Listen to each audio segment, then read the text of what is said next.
Good morning guys. आज का जो हम लोगों का लेक्चर है वो स्टार्ट करेंगे। थोड़ा जो टॉपिक्स हैं हम लोगों के वो आज ज़्यादा कवर करने हैं, सो मैं ऑन टाइम लेक्चर स्टार्ट कर रहा हूँ। So as you can see कि last we have stopped at addressing वाला part. So from there only will start today's lecture. Addressing, we have 4 types of addressing. कौन से होते हैं वो देखेंगे। Here is a diagram. एक होता है आपका फिजिकल एड्रेस। तो यहाँ पे देखो 4 layers of address are used in internet employing.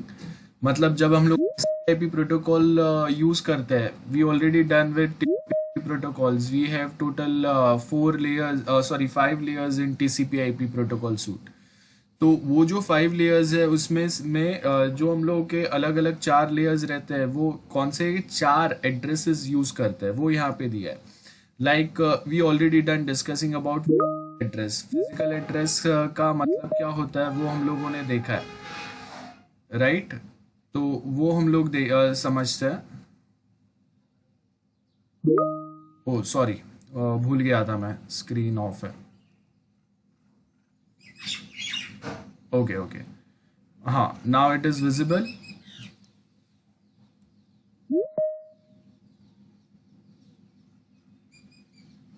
Yes, sir. Visible. Okay okay. So basically we total 4 types of addresses. एक होता है आपका फिजिकल एड्रेस, एक लॉजिकल एड्रेस होता है, एक पोर्ट एड्रेस होता है और एक स्पेसिफिक एड्रेस होता है।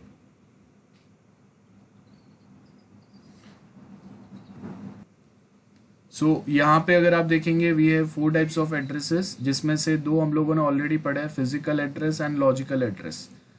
और पोर्ट एड्रेस भी पढ़ा है हम लोगों ने। तो फिजिकल एड्रेस का मतलब आपका नेटवर्क इंटरफेस कार्ड जो होता है, जिसको हम लोग NIC कार्ड बोलते हैं, या एक मैक एड्रेस जो होता है वो आपको यहाँ पे मिलेगा।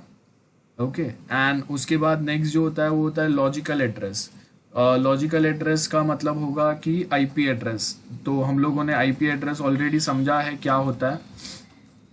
एंड उसके बाद में हम लोगों को नेक्स्ट जो मिलेगा वो होता है पोर्ट एड्रेस। लास्ट टाइम मैंने आपको बताया था कि हम लोग जब प्रोटोकॉल्स यूज़ करते हैं तो different protocol works on different port numbers. तो अगर मुझे TCP प्रोटोकॉल को अगर कनेक्ट करना है, यूज़ करना है, या TCP प्रोटोकॉल अगर यूज़ होने वाला है फॉर माई पर्पज़, तो उसका एक पोर्ट नंबर रहेगा।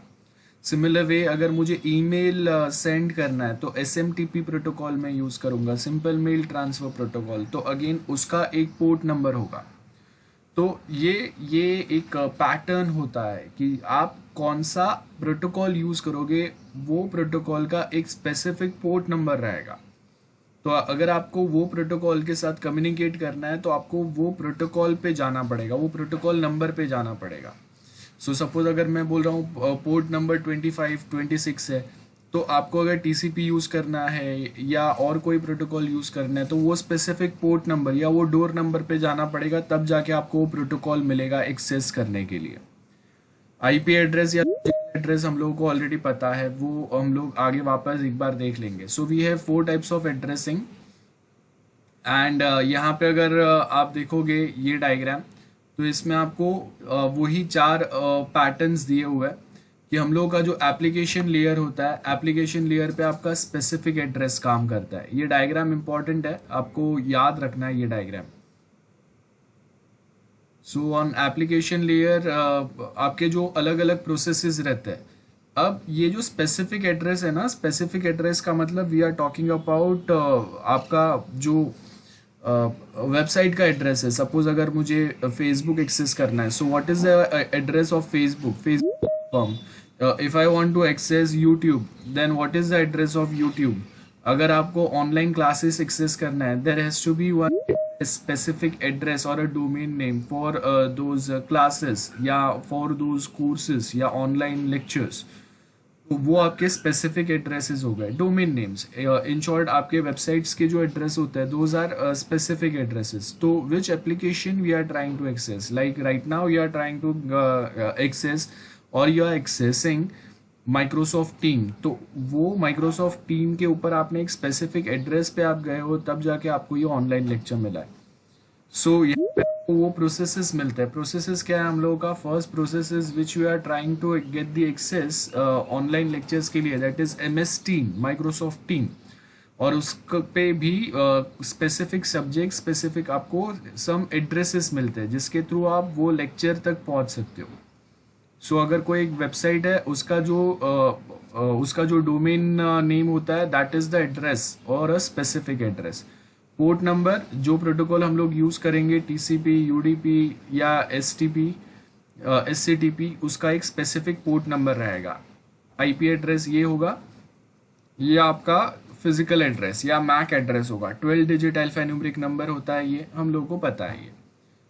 सो फिजिकल एड्रेस क्या होगा, यहाँ पे देखो, नेटवर्क इंटरफेस कार्ड, सो NIC कार्ड हम लोग बोलते हैं। सो बेसिकली जब हम लोग फिजिकल एड्रेसेस जो है वो लैन या वैन, जब भी हम लोग नेटवर्क सेटअप करते हैं तो आपको हमेशा एक राउटर मिलेगा, और वो जो राउटर है उसके ऊपर आपको एक मैक एड्रेस मिलेगा।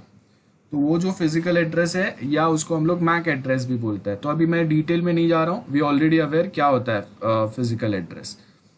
देन यहाँ पे आपको उसका सेम एग्जाम्पल दिया है। ये डायग्राम अगर हम लोग देखेंगे तो लास्ट टाइम हम लोगों ने डिस्कस किए थे physical address, logical address, ARP, RARP type के जो प्रोटोकॉल्स मैंने सिखाए थे तभी, तो इन डिटेल मैंने बताया था, तो वापस नहीं बता रहा हूँ मैं, डायग्राम समझ लेते हैं। तो फिजिकल एड्रेस का ये डायग्राम दिया है। एग्जाम में आपको ये सेम डायग्राम्स एक्सप्लेन करना है। आप डेफिनेशंस अगर प्रॉपरली याद नहीं रख सकते, दैट्स फाइन, डायग्राम्स आपको एग्जाम में ड्रॉ करना है।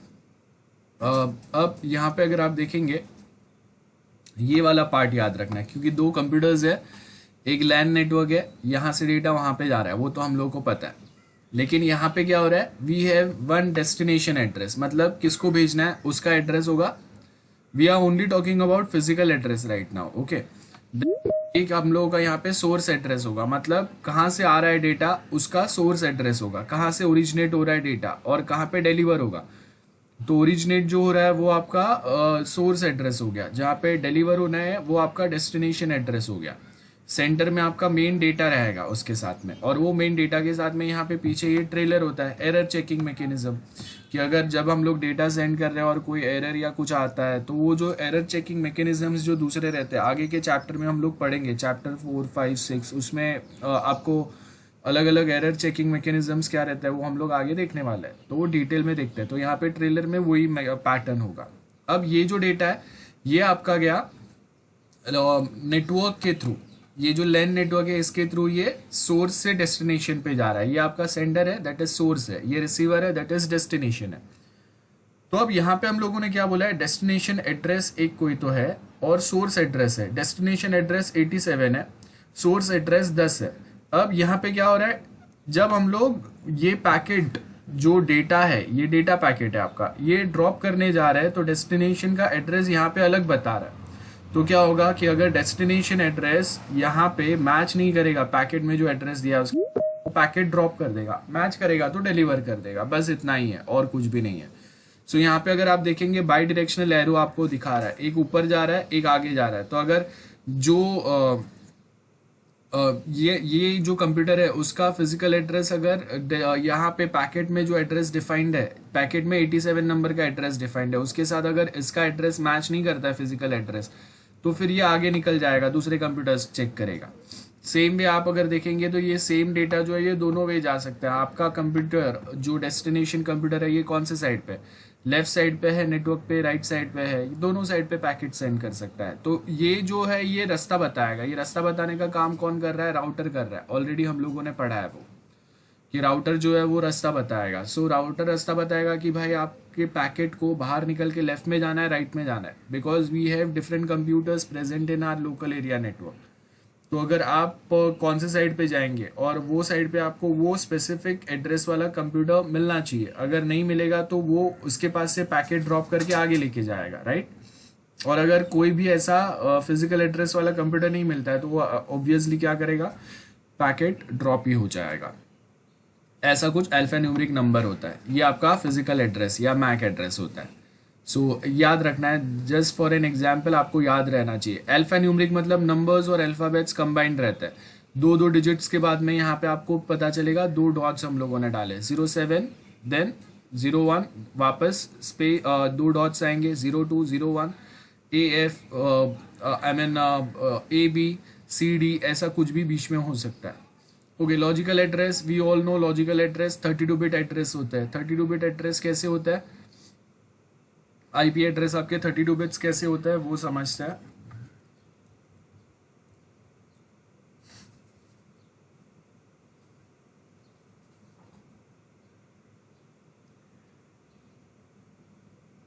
ये देखो यहाँ पे जो भी एड्रेस अगर हम लोगों का होता है वहां पे आपको पता चलेगा कि वो जो एड्रेसेस होता है उसमें एक कोई तो नंबर होता है, 4 नंबर्स होते हैं। आईपी वर्जन 4 की बात कर रहे हैं हम लोग, तो आईपी वर्जन 4 में आपका जो एड्रेस का साइज होता है वो 32 बिट्स होता है या 4 bytes. One byte equal to 8 bits. So ये आपका फर्स्ट बाइट हुआ या 8 बिट्स हुए, ये नेक्स्ट 8 बिट्स हुए या सेकेंड बाइट हुआ, ये third byte and this is fourth bite.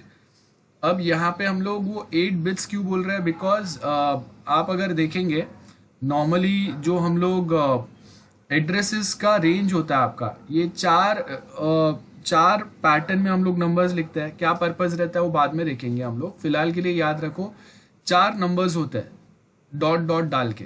तो 192 या 172.16.24.1, अब ये सबका रेंज जो है ना ये 0 to 255 होता है। ओके, तो अगर मैं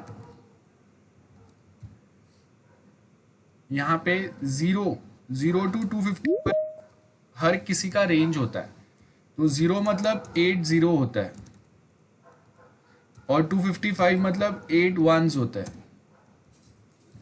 ओके, बाइनरी में कन्वर्जन जब होता है तो ये रेंज आता है, तो मतलब 255 तक का मैक्स लिमिट आपके पास अवेलेबल है। 0 to 255 मतलब टोटल कितना हुआ, 0 to 255 मतलब 256 टोटल हम लोगों के पास हर एक ब्लॉक में।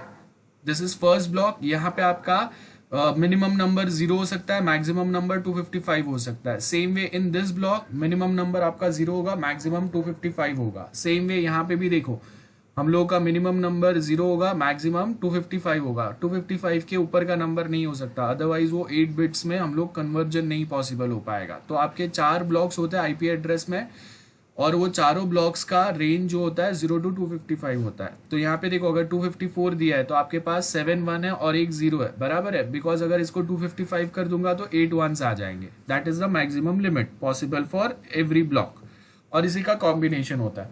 तो इसके लिए आपका आईपी एड्रेस आईपी वर्जन 4 में जो होता है वो 32 बिट्स का होता है।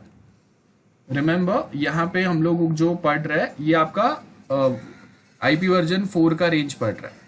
आईपी वर्जन 6 जो है उसका रेंज आपका 128 बिट्स का होता है, और उसका एड्रेस हम लोग खुद से लिख ही नहीं सकते, ठीक है। IP address for IP version 6। So IP version 6 का अगर हम लोग एड्रेस देखेंगे बहुत बड़ा होता है, और वो एड्रेस अगर हम लोग याद रखेंगे ऐसा कुछ पॉसिबल ही नहीं है। तो वो हमेशा जो है वो ऐसा कुछ दिखता है, देखो, और वो ऑटोमेटिक फीड होता है कंप्यूटर्स में, हम लोग खुद से लिखते नहीं है। ये वाले एड्रेसेस जो है हम लोग मैन्युअली फीड कर सकते हैं। आई मीन अगर मैं इंटरनेट यूज़ कर रहा हूँ तो जो मेरा आईएसपी है, इंटरनेट सर्विस प्रोवाइडर जो है, वो खुद से डिफाइन कर देगा, वो खुद से ऐड कर देगा। ऑटोमेटिक आईपी एड्रेस असाइन होता है कंप्यूटर्स पे, लेकिन मैं खुद से मैन्युअली भी कर सकता हूँ। जब अगर हम लोग कंप्यूटर नेटवर्क सेटअप करते हैं तो हम लोग मैन्युअली करते हैं, लेकिन आईपी वर्जन 6 में इतने बड़े बड़े एड्रेसेस जो है ये मैन्युअली कॉन्फ़िगर करना डिफिकल्ट होता है। तो ये हमेशा मोस्ट ऑफ टाइम ये ऑटोमेटिक पे ही होता है। तो आपने आईपी वर्जन 6 अभी तक तो हम लोग यूज़ नहीं कर रहे। जैसे आप देखो कि हम लोग 4G से 5G पे जा रहे हैं, तो आपको जैसे हम लोग 5G पे जाएंगे उसके साथ आपको थोड़ा कुछ ये पता चलेगा। सो ये डिफरेंस आपको पता होना चाहिए। 128 बिट्स आईपी वर्जन 6 होता है, 4 बाइट्स का हम लोगों का आईपी वर्जन 4 होता है, ये आपको पता होना चाहिए। और टोटल रेंज आईपी वर्जन 4 से हम लोग वर्जन 6 पे क्यों गए, बिकॉज आपका total number of IP addresses जो है वो आईपी वर्जन 4 में बहुत ज़्यादा लिमिटेड है, और जितने ज़्यादा लोग कनेक्ट होते जाते हैं उसके साथ हम लोगों के पास जो आईपी एड्रेस का रेंज है वो लिमिटेड है यहाँ पे। तो इसके लिए अभी हम लोग वर्जन 6 यूज़ कर रहे हैं। जैसे आप देखो कि लैंडलाइन फ़ोन नंबर्स जो होते थे पहले वो 5 डिजिट के होते थे, बाद में नंबर ऑफ कनेक्शंस जैसे लैंडलाइन के बढ़ते गए 6 डिजिट्स हो गए वो, उसके बाद 7 डिजिट्स हो गए, 8 डिजिट्स हो गए। तो अब तो अभी हम लोग लैंडलाइन ज़्यादा कोई यूज़ नहीं करता है, ज़्यादातर लोग मोबाइल्स यूज़ करते हैं। तो इसके लिए हम लोग यहाँ पे देखते हैं कि नॉर्मली आपके पास लिमिटेड सेट ऑफ एड्रेसेस होते हैं। वो जब एक्सपैंड हो जाता है, उसका लिमिट जब ख़त्म होने आता है, तो फिर आपको उसका एक ऑल्टरनेटिव फाइंड करना पड़ता है। तो वो ऑल्टरनेटिव आपका आईपी वर्जन 6 है। तो फिलहाल के लिए हम लोग जो भी घर से काम करते हैं, आप इंटरनेट यूज़ करते हैं, वो सब आईपी वर्जन 4 ही यूज़ करें। ओके, तो यहाँ पे आपको एग्जांपल दिया हुआ है, सिंपल सा एग्जांपल है। एक कंप्यूटर है मेरे पास, यहाँ पे आप अपर लेयर पे आपको डेटा मिलेगा, देन डेटा लिंक लेयर आता है, नेटवर्क लेयर पे आपका आईपी एड्रेस काम करेगा। आई होप हम लोगों को पता है ओएसआई के लेयर्स या टीसीपी के जो 5 लेयर्स है वो। तो यहाँ पे आपका ये नेटवर्क लेयर है जहाँ से एड्रेस आपको मिलेगा। देन डेटा लिंक लेयर के ऊपर हम लोग एक पैकेट प्रिपेयर करेंगे। देखो पैकेट में यहाँ पे 20 और 10 लिखा हुआ है। 20 आपका डेस्टिनेशन एड्रेस है, 10 आपका सोर्स एड्रेस है। उसके बाद आपका ये पैकेट फॉर्मेट रेडी हो रहा है। सो यहाँ पे हम लोगों ने ऑलरेडी जो डेटा है वो नेटवर्क लेयर से भी हम लोगों ने एड्रेस, उसके ऊपर बाकी का पोर्ट नंबर ये वो और trailer that is error checksum mechanism जो है वो यहाँ पे ऐड होगा। वो फिर हम लोग नेटवर्क में सेंड करेंगे। और आपका राउटर जो है, ये आपके राउटर के पास ओरिजिनल आईपी एड्रेस होता है। रिमेंबर, अगर मैं एक आईएसपी के पास से अगर मैंने एक इंटरनेट कनेक्शन लिया हुआ है, तो आपको आईएसपी के पास से एक ही आईपी एड्रेस मिलता है जो आपका जिसके लिए आप पे करते हो।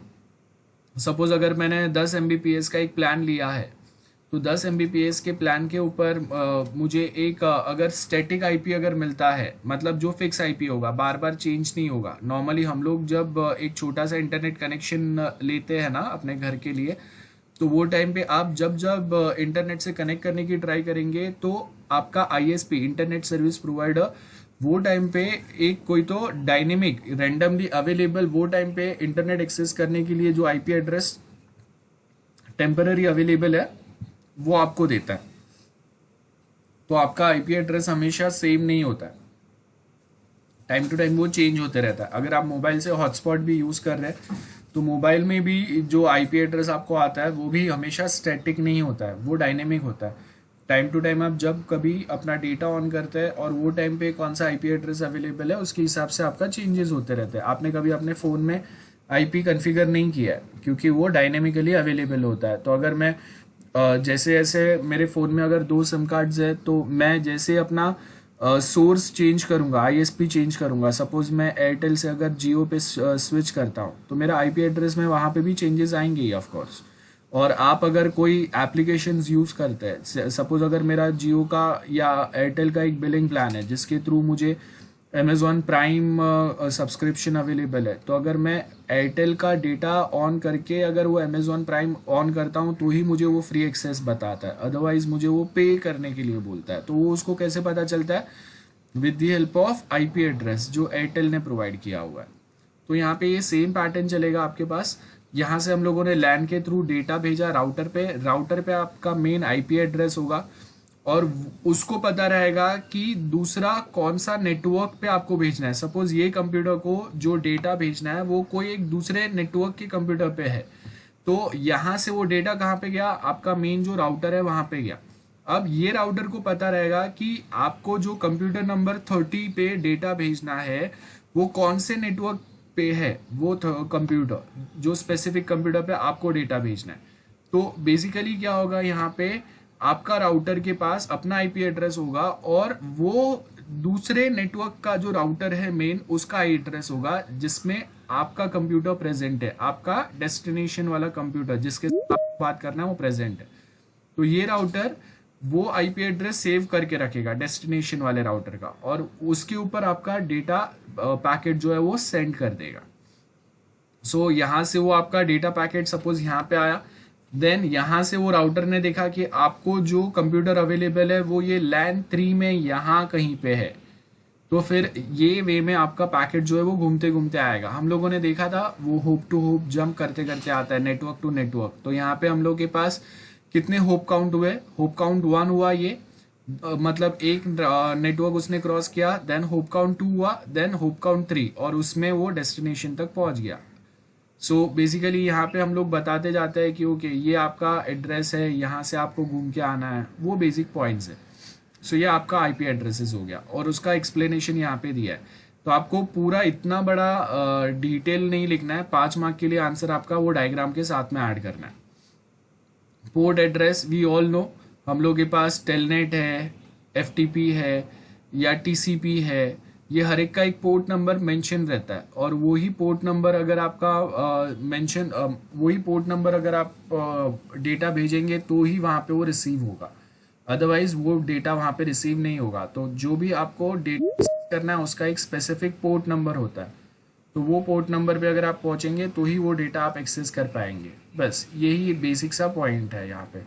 सो बहुत सिंपल से पॉइंट्स आपको यहाँ पे दिए हुए हैं, देख लेना। स्पेसिफिक एड्रेस, जैसे कोई एक वेबसाइट है, वो वेबसाइट का डोमेन नेम है, that is a specific address, यहाँ पे दिया है आपको। ईमेल एड्रेस है, तो मतलब मुझे किसी को ईमेल भेजना है तो उसका एक कोई तो ईमेल होगा, वो क्या हो गया, स्पेसिफिक एड्रेस हो गया। तो ईमेल एड्रेस या यूआरएल्स बोलते हैं हम लोग, यूनिवर्सल रिसोर्स लोकेटर। तो आपको इंटरनेट के ऊपर www के ऊपर जब अगर कोई एक स्पेसिफिक डॉक्यूमेंट फाइंड करना है, कोई एक वेबसाइट फाइंड करना है या किसी से कनेक्ट होना है, डेटा शेयर करना है, तो वो टाइम पे हम लोग यूआरएल यूज करते हैं या उसका ईमेल आईडी एक्सेस करते हैं। सो बस वो आपका स्पेसिफिक एड्रेस हो गया। यहाँ पे हम लोगों का ये जो चैप्टर है ये एंड होता है, इतना ही है। टाइप्स ऑफ एड्रेसेस बहुत सिंपल है। And second important thing, okay, so let's start with chapter 3, data and signals. बहुत इंपॉर्टेंट है ये चैप्टर बिकॉज आगे के जो हम लोग के चैप्टर्स है वो इसको आगे लिंक करेंगे। और जो टाइप्स ऑफ डेटा और सिग्नल्स है, अलग अलग टाइप के कैसे कौन से होते हैं, वो हम लोग आगे पढ़ते जाएंगे। सो यहाँ पे अगर आप देखेंगे बहुत सिंपल सा दिया है कि जब अगर हम लोग एक कोई ट्रांसमिशन मीडियम यूज़ करते हैं इलेक्ट्रॉनिकली डेटा सेंड करने के लिए, तो वो टाइम पे आपका जो भी कंप्यूटर है वो सारे वो जो ट्रांसमिशन मीडियम पे आप जो डेटा सेंड या रिसीव कर रहे हैं, चाहे हम लोग एक फाइल सेंड करते हो, इमेज सेंड करते रहेंगे, वो एक न्यूमेरिकल फॉर्मेट में कलेक्ट होता है, बराबर है। एक कंप्यूटर से दूसरे कंप्यूटर पे, मतलब बाइनरी फॉर्मेट में कलेक्ट होगा और उसके बाद वो कहीं दूसरे कंप्यूटर पे जाएगा, जहाँ पे जाके वो वापस अपने ओरिजिनल फॉर्मेट में आएगा और फिर वो आपको ओरिजिनल डेटा जो है वो बताएगा।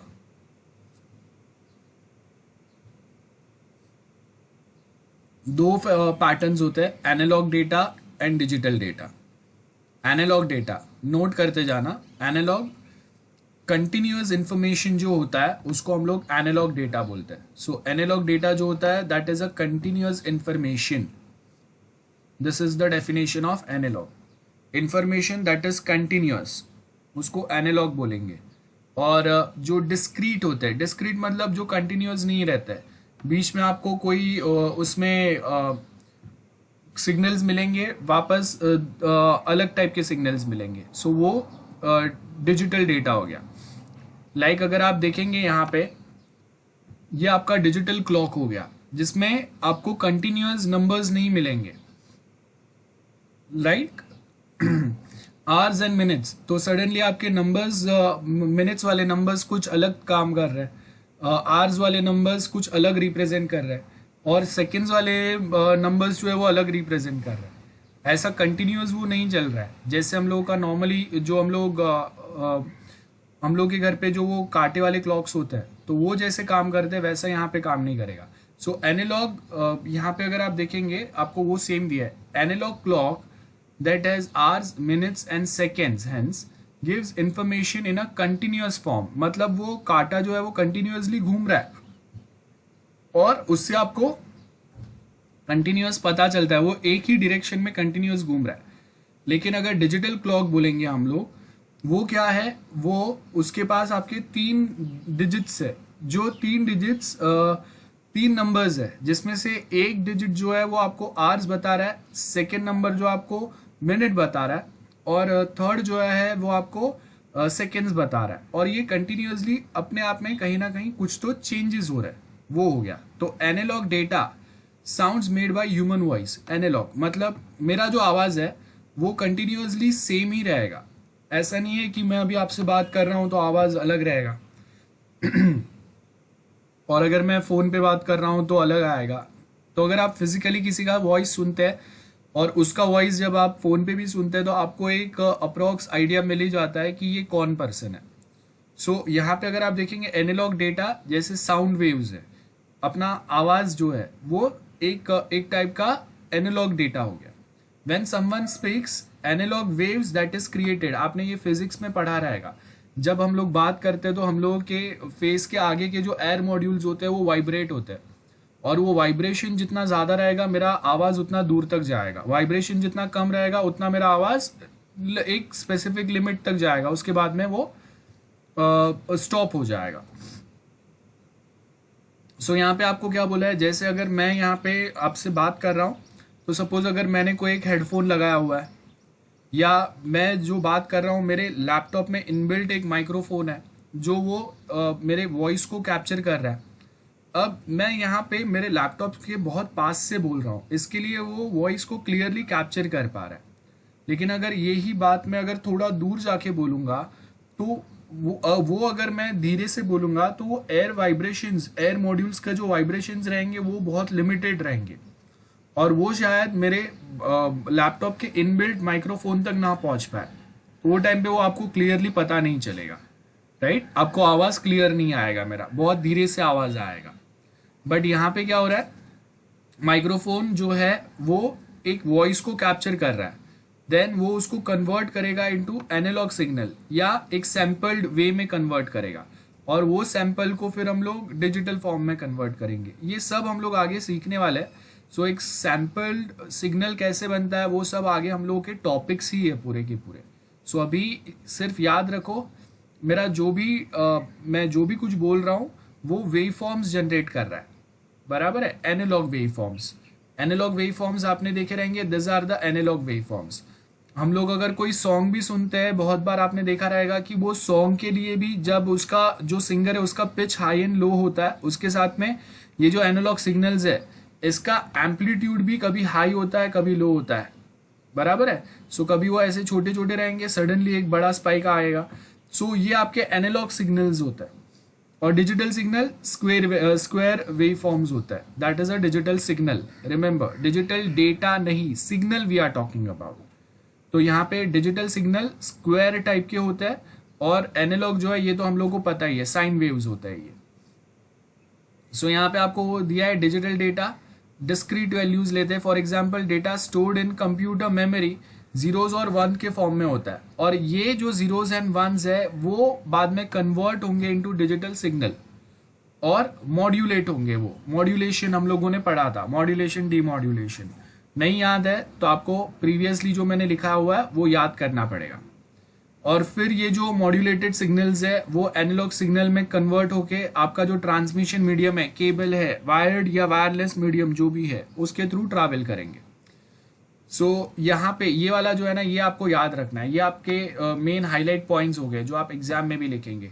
डेटा कैन बी एनालॉग और digital. Analog data are continuous, वो कंटिन्यूअस वैल्यूज लेते हैं, मतलब अगर एक एनालॉग सिग्नल है तो वो कंटिन्यूअसली ऐसे साइन वेव्स जाते ही रहेंगे। लेकिन डिजिटल फॉर्म में क्या होगा, एक स्क्वायर वेव आया अप साइड पे, देन यहाँ पे कुछ भी वैल्यू नहीं आया, वापस एक नेगेटिव साइड पे स्क्वायर वेव आया। ये देखो इसका साइज छोटा है, इसका बड़ा है ना। बाद में वापस थोड़े टाइम के बाद में वापस दो बड़े स्क्वायर वेव्स आए, वापस एक छोटा सा स्क्वायर वेव आया डाउन साइड पे। एनालॉग में क्या होगा, बड़ा या छोटा वो कंटिन्यूअसली जाते ही रहेगा, ठीक है? तो ऐसे साइन वेव्स चलते ही रहेंगे, उसमें वो अटक नहीं रहे। जब तक मैं बोल रहा हूँ तब तक ये साइन वेव्स कंटिन्यूअसली चल रहा है, वो आपका कंटिन्यूअस हो गया। बस आपका एनालॉग डेटा जो होता है वो कंटिन्यूअस होता है, डिजिटल डेटा जो होता है वो डिस्क्रीट होता है। So digital data discrete states and can take discrete values. तो कभी कभी ऐसा भी होगा कि 3 बार 0 और 1 1 आया, 4 बार 1, 1 बार 2 बार 0 आया, तो ये डिस्क्रीट वैल्यू हो गया। ऐसा नहीं है कि 0 1 0 1 कंटिन्यूअस 0 1 0 1 ही आ रहा है। एनालॉग में क्या हो रहा है कि कंटिन्यूअसली आपका बड़ा या छोटा एम्पलीट्यूड उसका बड़ा या छोटा होगा, लेकिन ये जो वेव्स है ना ये कंटिन्यूअसली एनालॉग सिग्नल्स यहाँ पे चल ही रहे। आपने कभी कहा यहाँ पे उसका ब्रेक नहीं देखा है, बराबर है? तो ये कंटिन्यूअस चल रहा है, चाहे कोई एक सिग्नल बड़ा हो या कोई एक सिग्नल छोटा हो, कंटिन्यूअसली एनालॉग सिग्नल चल रहा है। डिजिटल में क्या है, कहीं पे एक बड़ा सा स्क्वायर वेव आ गया, बाद में एक छोटा सा स्क्वायर वेव आएगा, या फिर ना भी आए, वापस कोई एक छोटा सा आया, वापस एक बड़ा सा आया, ये हो गया। सो यहाँ पे हम लोग वो स्पेसिफिक पॉइंट ऑफ व्यू बात कर रहे हैं।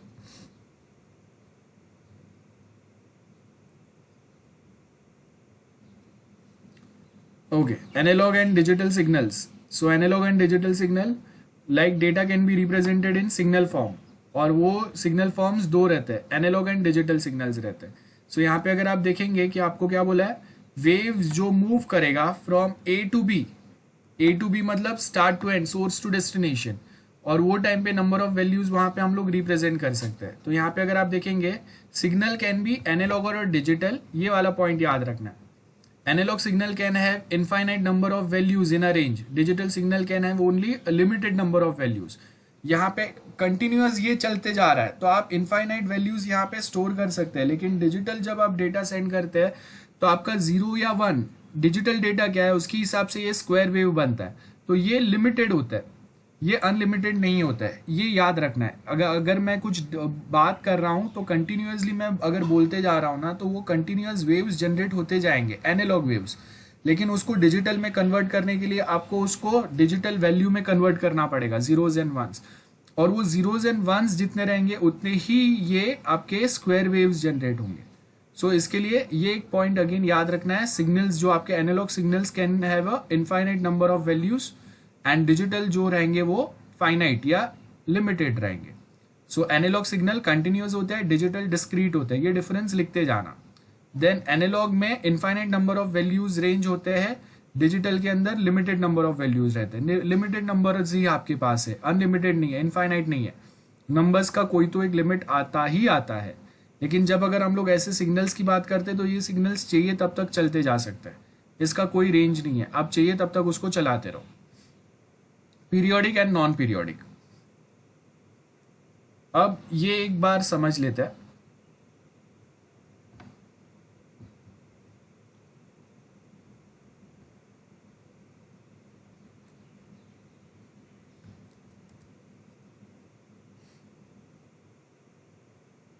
तो यहां पे देखो ध्यान से, आई होप ये वाला टेबल आपको विजिबल है, विजिबल है ना सबको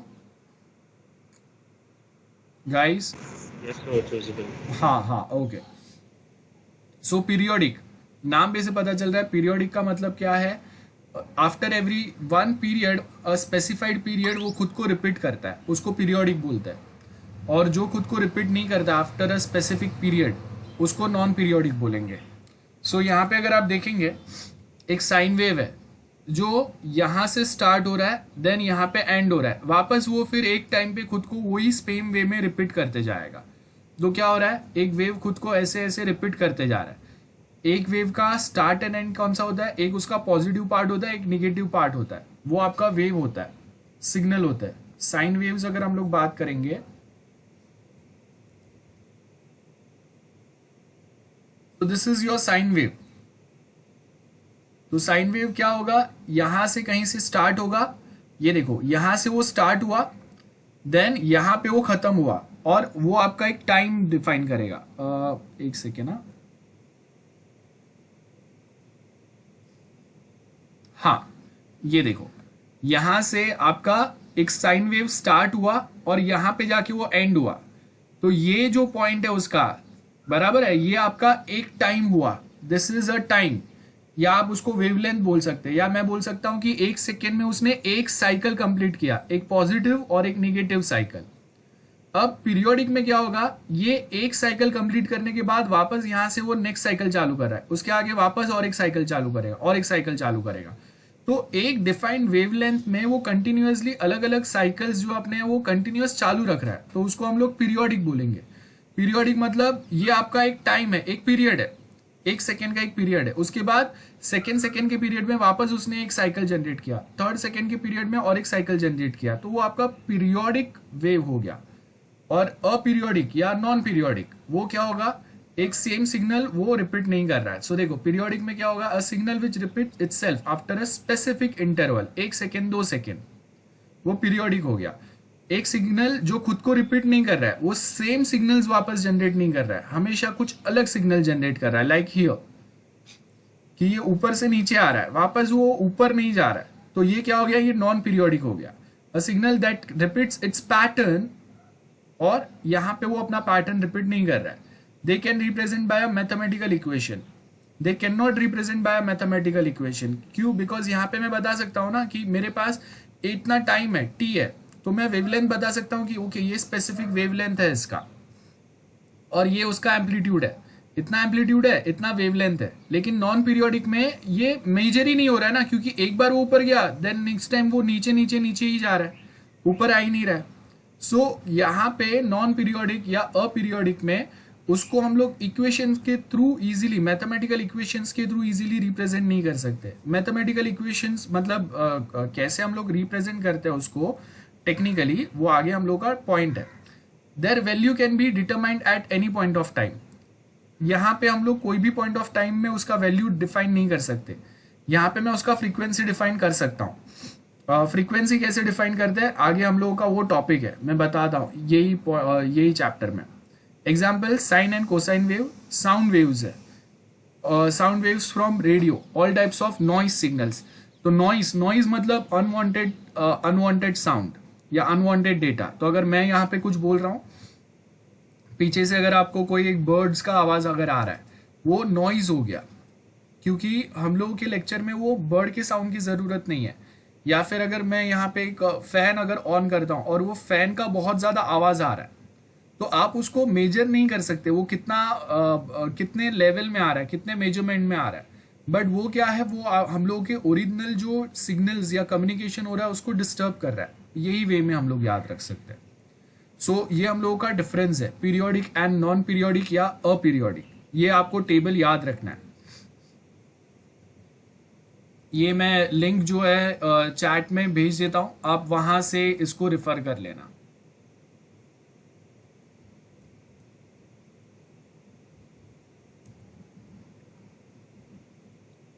तो अभी आपको लिखना नहीं है, बाद में आप लिख लेना।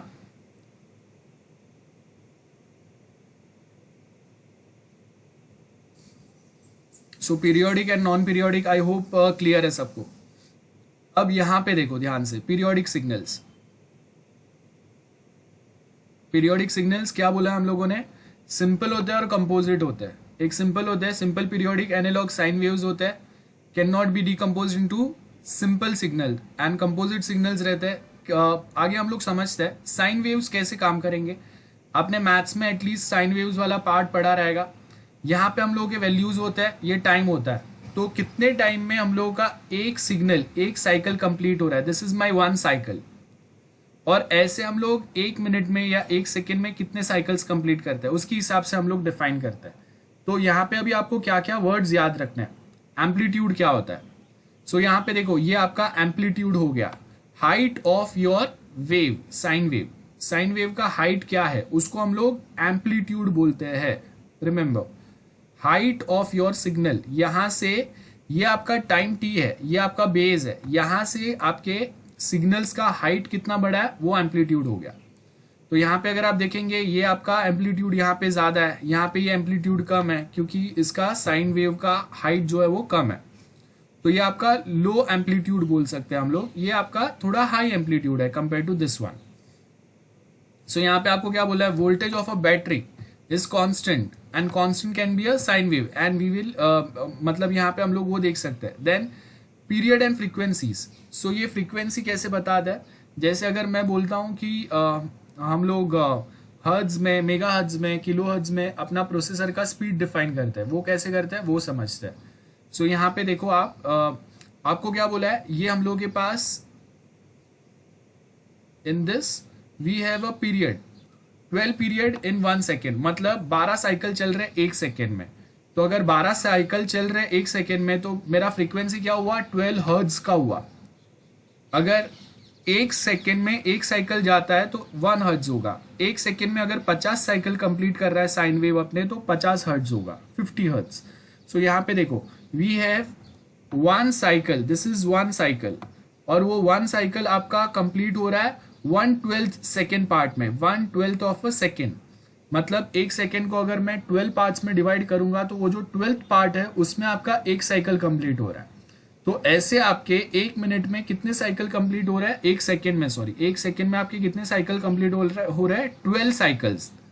रिमेंबर 12 साइकिल्स, 12 साइकिल्स, ऐसे 12 साइकिल्स कंप्लीट होंगे like this and this.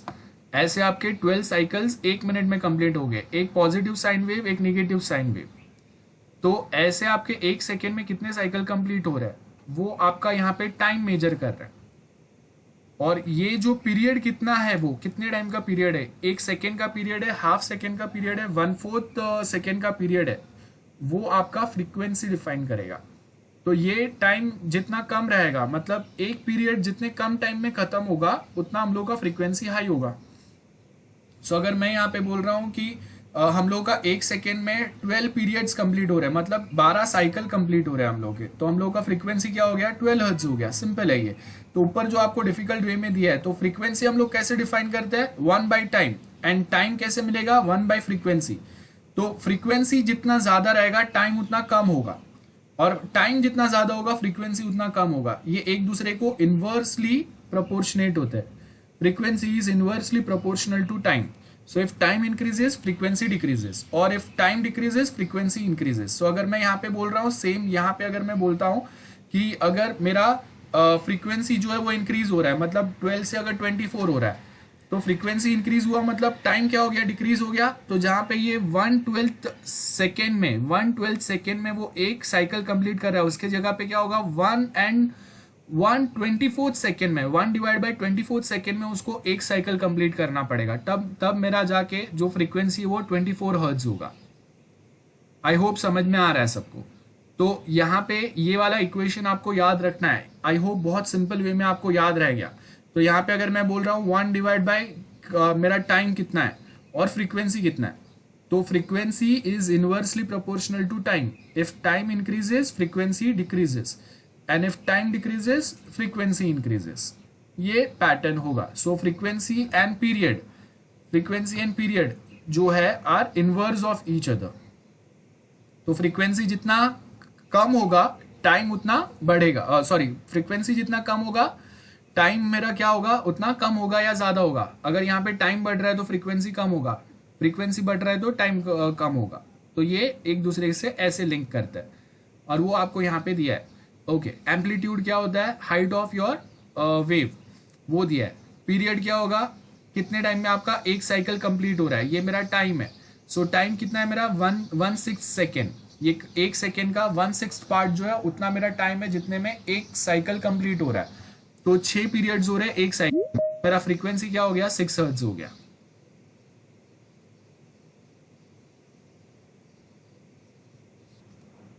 Okay, doubt है किसी को, क्लियर है? साइंस स्टूडेंट्स ने ऑलरेडी बहुत कुछ पढ़ा रहेगा। मैं यहाँ पे सिंपल जो कॉमर्स वाले स्टूडेंट्स हैं उनके लिए रख रहा हूँ, बिकॉज आगे जैसे जैसे हम लोग जाएंगे हम लोग डिटेल में बहुत कुछ पढ़ने वाले हैं about the types of data, FM, PM, मतलब phase modulation, frequency modulation, amplitude modulation क्या होता है। तो धीरे धीरे समझेगा। जो स्टूडेंट्स को ऑलरेडी पता है, इट्स बेटर कि आपको पता है, आपने जूनियर कॉलेज में पढ़ा है, कॉमर्स स्टूडेंट्स ने पढ़ा, तो इसके लिए मैं यहाँ पे जो पैटर्न दिया हुआ है ना, वैसे ही मैं सिंपल वे में पढ़ा रहा हूँ, ज़्यादा चीज़ें मैं डिफ़िकल्ट नहीं कर रहा हूँ। सो आप वो वे में याद रखने का ट्राई करो। सो अगर मैं फ्रीक्वेंसी बोलता हूँ, अगर 12 हर्ट्ज, मतलब क्या होगा, 12 साइकिल्स कंप्लीट होंगे इन 1 सेकेंड। अगर मैं बोलता हूँ 20 हर्ट्ज, मतलब 20 साइकिल्स या 20 पीरियड्स कंप्लीट होंगे इन 1 सेकेंड। सो बेसिकली जब हम लोग अगर एनालॉग सिग्नल को मेजर करते हैं, उनका स्पीड करते हैं एनालॉग सिग्नल का, वो हर्ट्ज में करते हैं। ये याद रखना है, एनालॉग सिग्नल का जो स्पीड होता है वो हर्ट्ज में मेजर होता है। यहाँ पे डिजिटल सिग्नल नहीं है, एनालॉग सिग्नल है। आगे हम लोग समझेंगे डिजिटल सिग्नल कैसे वर्क करेगा। सो एनालॉग सिग्नल का जो स्पीड अगर हम लोगों को मेजर, उनका अगर कोई एक इंडिकेशन अगर हम लोगों को देना है, वो 12 हर्ट्ज में देता है। अब वही हिसाब से अगर हम लोग देखेंगे, आपको यहाँ पे एक पैटर्न दिया हुआ है। अगर मेरा सेकेंड्स है तो एक सेकेंड जो है यहाँ पे दिया है आपको, उसमें अगर एक साइकिल कंप्लीट होता है तो 1 हर्ट्ज बोलेंगे उसको। ऐसे ही अगर 10⁻³ अगर इतना अगर मेरा किलो हर्ट्ज, तो जैसे हम लोग को पता है हर्ट्ज क्या होता है, किलो हर्ट्ज क्या होता है, तो 10⁻³ ये जो वैल्यू आता है हम लोगों का 1000 में बराबर है। तो उतने साइकिल्स अगर एक सेकेंड में कंप्लीट होता है तो उसको हम लोग किलो हर्ट्ज बोलेंगे। उससे और ज़्यादा साइकिल कंप्लीट अगर होता है तो उसको मेगा हर्ट्ज बोलेंगे। उससे भी ज़्यादा अगर साइकिल कंप्लीट होता है तो गीगा हर्ट्ज बोलेंगे। उससे ज़्यादा टेरा हर्ट्ज बोलते हैं। तो ये जो गीगा हर्ट्ज होता है ना, ये हम लोगों के जो प्रोसेसर्स होते हैं उनका स्पीड होता है। तो वो प्रोसेसर आपका डेटा क्या स्पीड पे कंप्लीट करता है ना, वो हम लोग यहाँ से देखते हैं। तो देखो, अगर आपका एक पीरियड अगर मिली सेकेंड में कंप्लीट हो रहा है वो किलो हर्ट्ज में आएगा। माइक्रो सेकेंड में कंप्लीट हो रहा है तो मेगा हर्ट्ज आएगा। मतलब एक पीरियड या एक साइकिल आपका माइक्रो सेकेंड में, एक सेकेंड का एकदम माइक्रो पार्ट जो है उसमें कंप्लीट हो रहा है। Then nano second and pico second. तो आपका जो प्रोसेसर है, जैसे अगर मैं बोलता हूं कि हम लोग के पास सपोज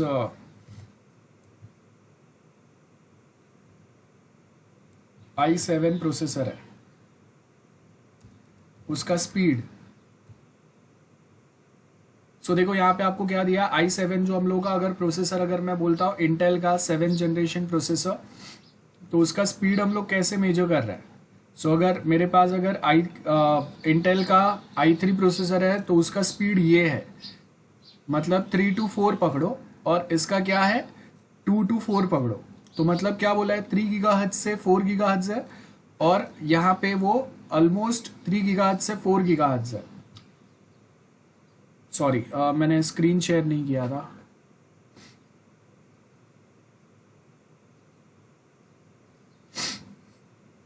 देखो यहाँ पे हम लोग के पास जो इंटेल का स्पीड है वो 3 to 4 गीगाहर्ट्ज है। गीगाहर्ट्ज बोल रहे हैं, मतलब हम लोग एनालॉग फॉर्म में प्रोसेसर का स्पीड मेजर कर रहे हैं, एनालॉग फॉर्म में, ये याद रखो। यहाँ पे भी हम लोग वो सेम कर रहे हैं। सो क्लॉक स्पीड मतलब आपका, क्लॉक मतलब क्या हो गया, यहाँ पे कितने टाइम में हम लोग कितने साइकिल कंप्लीट कर रहे हैं। तो आपका प्रोसेसर जो है वो प्रोसेसर क्या स्पीड पे काम करता है, नैनो सेकेंड्स में। मतलब एक पीरियड जो कंप्लीट होता है वो नैनो सेकेंड्स में होता है। दैट इज द स्पीड, ताकि आपको एक फास्ट प्रोसेसर मिलता है।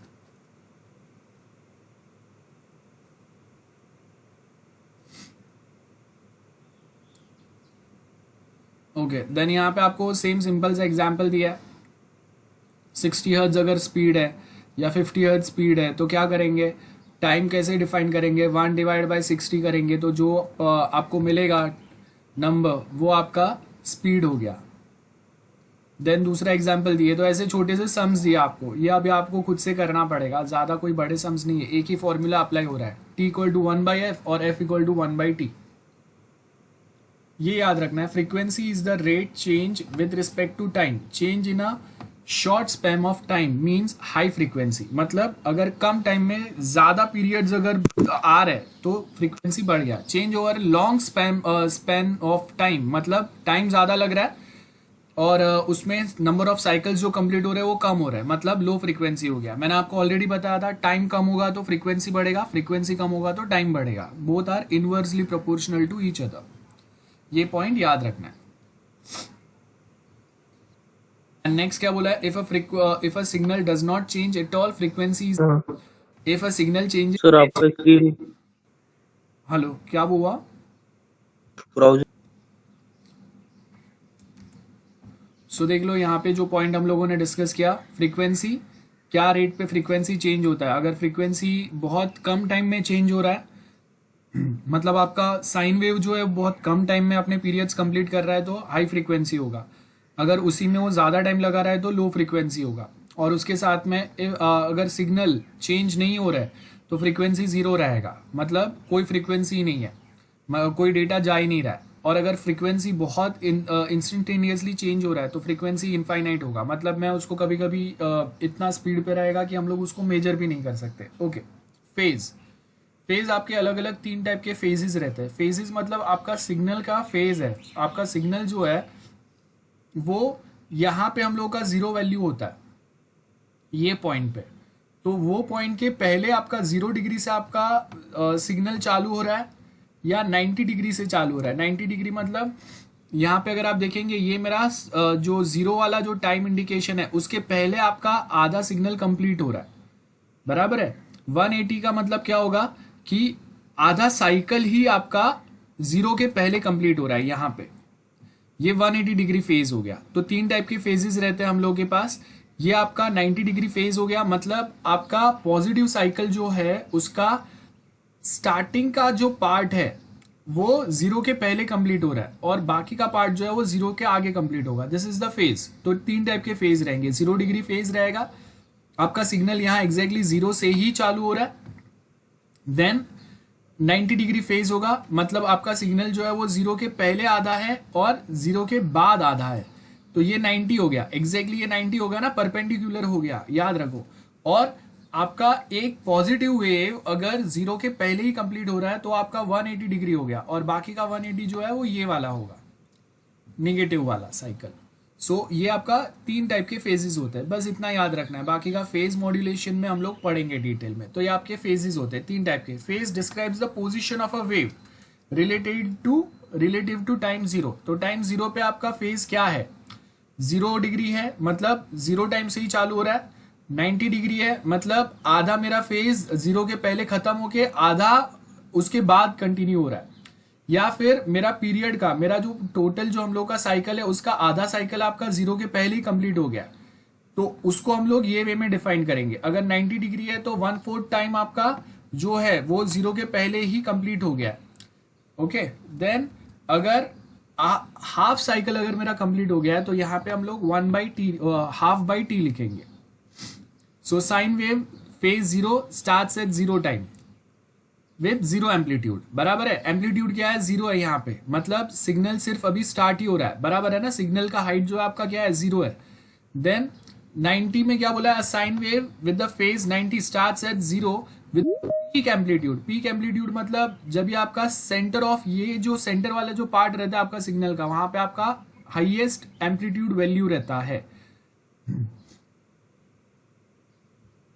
यहाँ पे अगर हम लोग देखेंगे, यहाँ से आपका एम्पलीट्यूड जो है वो धीरे धीरे बढ़ते जा रहा है। क्यों? बिकॉज आपका सिग्नल का हाइट बढ़ते जा रहा है। तो यहाँ पे आपका सिग्नल का हाइट हाईएस्ट है, मतलब ये आपका पीक वैल्यू हो गया।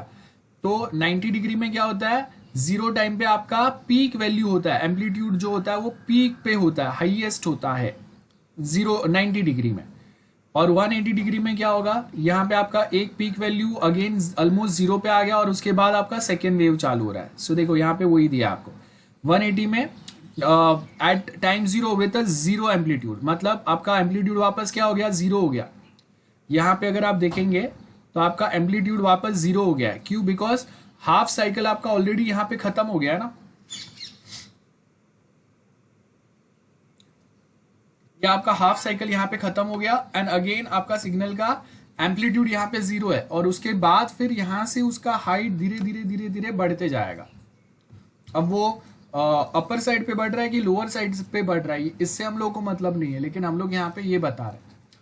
तो ये आपके फेजेस हो गए, 3 फेजेस रहेंगे, 0 डिग्री, 90 डिग्री और 180 डिग्री। 0 डिग्री मतलब जहां पे आपका एम्पलीट्यूड भी 0 ही है, वही टाइम पे आपका सिग्नल चालू हो रहा है। 90 डिग्री मतलब आपका 1/4 सिग्नल जो है वो 0 के पहले ही स्टार्ट हो गया था और 0 डिग्री पे आपका एम्पलीट्यूड जो है वो पीक पे है, हाईएस्ट एम्पलीट्यूड है।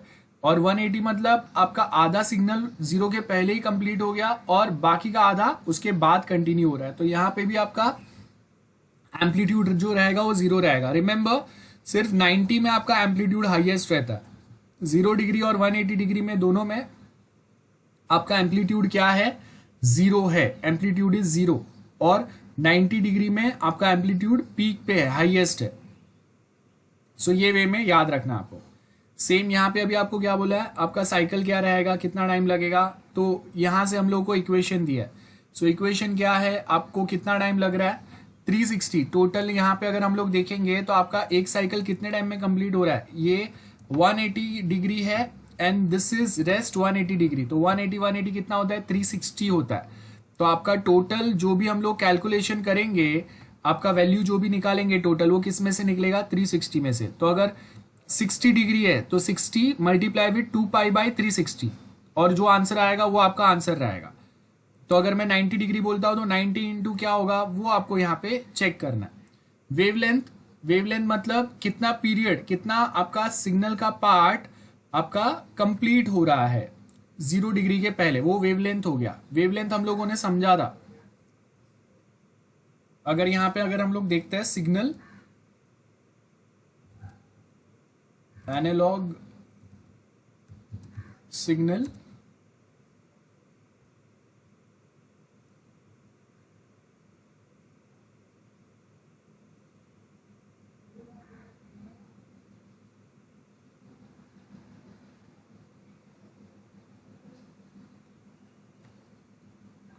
सो एज यू कैन सी ये मेरा सिग्नल है और एक कंप्लीट सिग्नल, एक कंप्लीट साइकिल कहां से कहां तक खत्म हो रहा है वो आपका वेवलेंथ होगा। और उसको हम लोग लैम्डा वो सब बाद में देखेंगे हम लोग। सो यहाँ पे अगर आप देखेंगे ये मेरा एक साइकिल कभी खत्म हो रहा है, this is one wavelength. I hope this is clear. Wavelength क्या होता है, हम लोग का एक सिग्नल कहां से कहां तक खत्म हो रहा है वो आपका वेवलेंथ होगा। सो यहाँ पे अगर आप देखेंगे हम लोग के जो फेजेस है तो यहाँ पे आपको 0 डिग्री वाला मिलेगा, देन 90 डिग्री मिलेगा एंड 180 डिग्री मिलेगा। ये वही है जो हम लोगों ने अभी डिस्कस किया, वो सेम डायग्राम यहाँ पे आपको दिया हुआ है। सो वो आपको यहाँ पे दिया है वेवलेंथ। क्या आप देखे यहाँ पे हम लोग बेसिकली देखेंगे कि हम लोगों का कितने टाइम में, और उसको हम लोग लैम्डा से डिफाइन करते हैं। Wavelength can be defined in with the help of a lambda, ये लैम्डा का साइन है।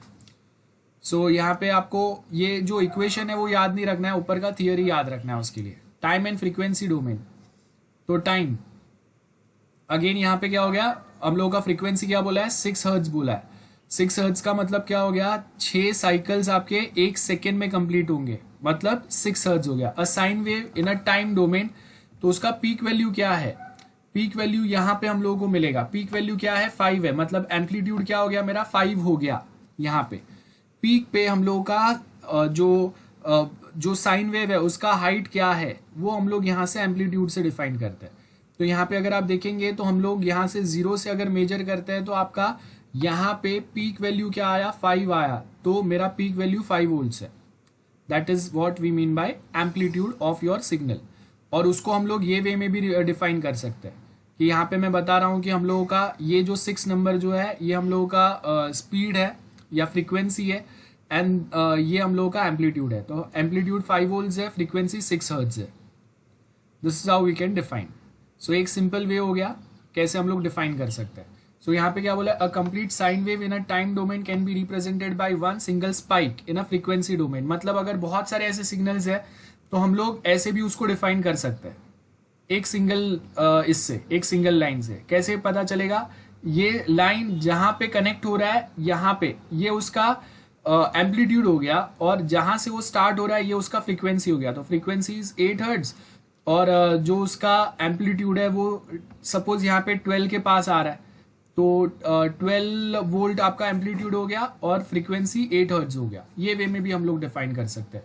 और ये कभी डिफाइन करते हैं हम लोग जब आपके पास मल्टीपल वेव्स रहते हैं। कभी कभी अगर आप देखेंगे आपका जो डेटा जाता है वो मल्टीपल डेटा एक साथ ट्रैवल करता है, ऐसे 2 वेव्स जाते रहते हैं एक साथ। तो अभी 2 वेव्स जब, या मोर देन 2 वेव्स जब एक साथ अगर ट्रैवल कर रहे हैं तो वो टाइम पे डिफाइन करना, वो टाइम पे अलग अलग इसका एम्पलीट्यूड मेजर करना वो डिफिकल्ट होता है। तो वो टाइम पे हम लोग क्या करेंगे, ये दोनों को हम लोग बेसिकली उनके 2 अलग अलग सिंगल लाइन से हम लोग मेजर कर सकते हैं। समटाइम इट माइट पॉसिबल कि दोनों जो सिग्नल्स है वो सेम फ्रीक्वेंसी पे जा रहे हैं लेकिन उनका फेज अलग है। अगर आप देखेंगे यहाँ पे ये फेजेस उनके अलग है, कोई 0 डिग्री फेज है, कोई 90 डिग्री फेज है। तो ये हम लोग यहाँ से चेक कर सकते हैं। सो वेवलेंथ क्या हो गया, वो यहाँ पे अगेन आपको दिया है, ये हम लोग का स्टार्ट पॉइंट है, ये स्टार्ट पॉइंट है। तो 2 पीक के बीच में का जो साइज होता है वो आपका वेवलेंथ हो गया। सेम वे ऊपर भी हम लोग वो सेम वे में वेवलेंथ डिफाइन कर सकते हैं। तो यहाँ पे आपका ये वेवलेंथ होगा, देखो यहाँ पे भी वेवलेंथ क्या होगा, ये पीक पॉइंट से ये पीक पॉइंट का जो आपका जो भी आपका मेजरमेंट रहेगा वो आपका वेवलेंथ होगा। एम्पलीट्यूड वोल्टेज में हम लोग निकालते हैं। अगेन अभी और एक चीज हम लोग याद रखेंगे, एम्पलीट्यूड आपका वोल्टेज में मेजर होगा। तो वोल्टेज जितना हाई होगा आपका जो साइन वेव है उसका एम्पलीट्यूड, उसका हाइट उतना हाई होगा। तो आप देखो कि अगर आप अगर कोई वर्ड या कुछ अगर बहुत जोर से बोल रहे हो तो उसको आगे ब्रॉडकास्ट करने के लिए अगर मैं स्पीकर्स का वॉल्यूम बढ़ाता हूं, मतलब क्या हो गया, उसमें से ज्यादा बड़ा आवाज आएगा। तो ज्यादा बड़ा आवाज कब आएगा, जब उसको ज्यादा पावर मिलेगा। ज्यादा पावर का मतलब ज्यादा वोल्टेज हम लोग बढ़ा रहे हैं। इन शॉर्ट ये वे में याद रखो, बहुत सिंपल वे में ऐसे हम लोग याद रख सकते हैं। तो यहाँ देखेंगे हम लोग का एम्पलीट्यूड 5 वोल्ट्स का है, दो सिग्नल्स साथ में काम कर रहे हैं, लेकिन उसको हम लोग डिफरेंशिएट कैसे करेंगे, with the help of their phases. एक का हम लोग का फेज अलग है, दूसरे का फेज अलग है। तो फेज वाइज हम लोग दो सिग्नल्स को डिफरेंशिएट कर सकते हैं और उनका एम्पलीट्यूड बताने के लिए हम लोग एक सिंगल लाइन से रिप्रेजेंट कर सकते हैं।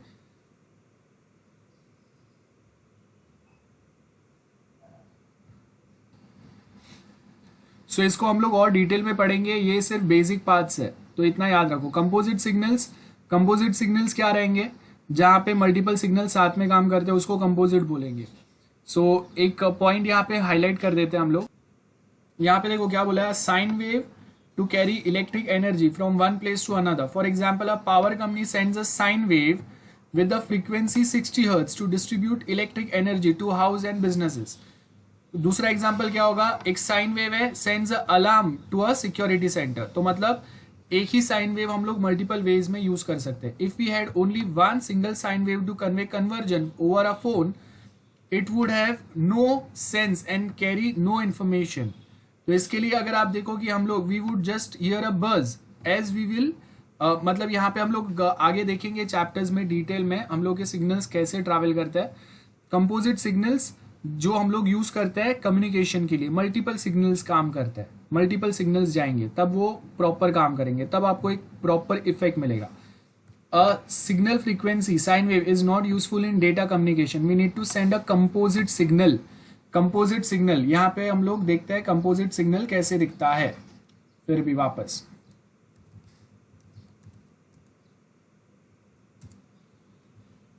सो see this is how composite signal looks like, जहां पे मल्टीपल साइन वेव्स एक साथ काम कर रहे हैं, मल्टीपल साइन वेव ट्रैवल करेंगे। कंपोजिट हो गया अलग अलग फ्रीक्वेंसी पे, अलग अलग फ्रीक्वेंसी मतलब एक बड़ा सा मेरा साइन वेव जा रहा है जिसका फ्रीक्वेंसी आपको यहाँ पे पता चलेगा। देखो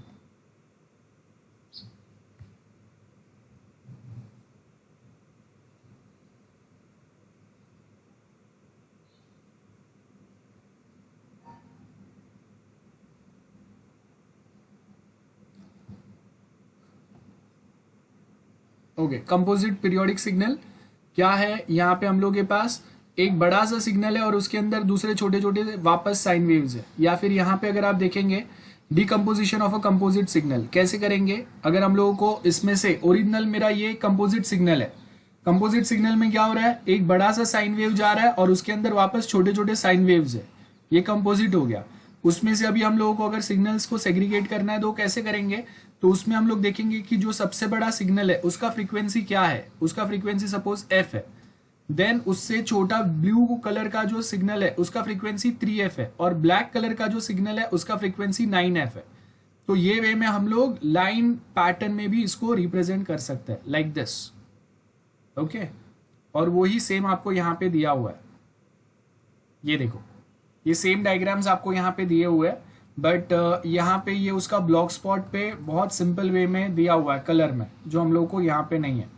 सो ये सेम मैं आपको यहाँ पे चैट बॉक्स में डाल देता हूँ, आप वहां से भी डायग्राम्स रेफर कर सकते हो।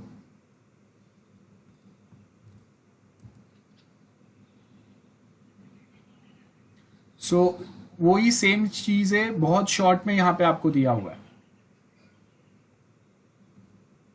और यहाँ पे आपको एग्जाम स्पेसिफिक थियोरी मिलेगा जो लिखना है आपको। सो देखो डिकम्पोज कैसे करेंगे ये कंपोजिट सिग्नल्स को। कंपोजिट सिग्नल्स मतलब एक ही सिग्नल के अंदर आपको मल्टीपल साइन वेव्स मिलेंगे, एक बड़ा सा साइन वेव ये वाला है और उसके अंदर ये छोटे छोटे हम लोग के साइन वेव्स है, तो ये कंपोजिट हो गया। डिफरेंशिएट कैसे करेंगे, डिकम्पोज कैसे करेंगे उसको, बड़ा साइन वेव है उसका फ्रीक्वेंसी अलग निकालेंगे, उससे छोटे वाले का अलग, उससे छोटे वाले का अलग, और ये लाइन ग्राफ के थ्रू हम लोग उसको रिप्रेजेंट कर सकते हैं, और उसी का यहाँ पे एक्सप्लेनेशन दिया हुआ है। और यहाँ पे अगर आप देखेंगे टाइम डोमेन में भी हम लोग ये सेम वे में उसको बता सकते हैं। सो यहाँ पे अगर आप देखेंगे the bandwidth of a periodic and non periodic composite signal, periodic and non periodic, नाम पे से पता चल रहा है पीरियोडिक सिग्नल जो एक स्पेसिफिक टाइम पे खुद को रिपीट करते हैं उसको पीरियोडिक सिग्नल्स बोलते हैं। नॉन पीरियोडिक जो खुद को रिपीट नहीं करते उसको नॉन पीरियोडिक बोलेंगे। तो यहाँ पे आपको एम्पलीट्यूड दिया हुआ है, तो एम्पलीट्यूड अगर देखेंगे तो हम लोग यहाँ से स्टार्ट से अगर एम्पलीट्यूड मेजर करना चालू करेंगे तो आपको यहाँ पे पता चलेगा this is the highest amplitude here. फिर धीरे धीरे वापस एम्पलीट्यूड जो है वो कम होते जा रहा है, और यहाँ पे आपको कोई एक फ्रीक्वेंसी रेंज दिया हुआ है, बराबर है। सो यहाँ पे भी वो सेम चीज आपको नॉन पीरियोडिक में दिया है। नॉन पीरियोडिक में क्या होगा कि आपके जो सिग्नल्स है वो वापस खुद को रिपीट नहीं कर रहे, मतलब यहाँ पे कोई साइन वेव नहीं चल रहा है कि ओके एक स्पेसिफिक टाइम में एक उसने positive and negative cycle complete किया, वापस एक पॉजिटिव और निगेटिव साइकिल कंप्लीट कर रहा है, ऐसा कुछ भी नहीं है, राइट। ये आपका नॉन पीरियोडिक वाला पार्ट होगा। सो यहाँ पे वही बता रहा है। एम्पलीट्यूड क्या होगा, तो टाइम डोमेन कितने टाइम में हम लोग कितने फ्रीक्वेंसीज कंप्लीट कर रहे हैं। तो अगर बहुत सारे कंपोजिट साइन वेव्स एक साथ आ रहे हैं ना, तो इसके लिए हम लोग ऐसे मल्टीपल लाइंस बताएंगे, बिकॉज अगर हम लोग सबको अगर साइन वेव्स के थ्रू ही बताएंगे तो ग्राफ आपको कहीं पे पता ही नहीं चलेगा। एंड उसके आगे फ्रीक्वेंसी डोमेन, फ्रीक्वेंसी कैसे बताएंगे, एक कोई जो आपका साइन वेव है उसका फ्रीक्वेंसी कैसे बताएंगे। तो यहाँ पे मैं बता रहा हूँ कि कोई एक फ्रीक्वेंसी आ रहा है उसका एम्पलीट्यूड क्या है, दूसरे का एम्पलीट्यूड क्या है, और ये नॉन पीरियोडिक है, मतलब ऊपर से नीचे जा रहा है या नीचे से ऊपर आ रहा है, फिर वापस खुद को रिपीट नहीं कर रहा है। यहाँ पे कहीं पे भी वो खुद को रिपीट नहीं कर रहा है, एक ही बार में वो एक ही कुछ साइकिल चल रहा है। सपोज अगर मैं ऐसा कोई ग्राफ बताता हूँ कि आप जब बात करते हो, सॉरी बात करने का तो नहीं आएगा, जो नॉन पीरियोडिक वाला है,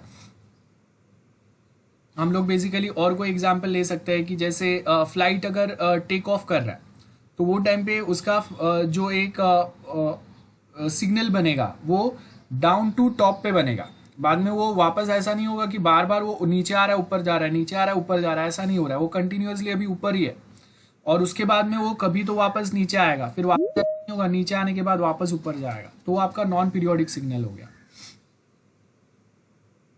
bandwidth, a bandwidth of a composite signal is the difference between the highest and the lowest frequency contained in that signal। ये आपको मुझे एक्सप्लेन करना है, what we mean by bandwidth।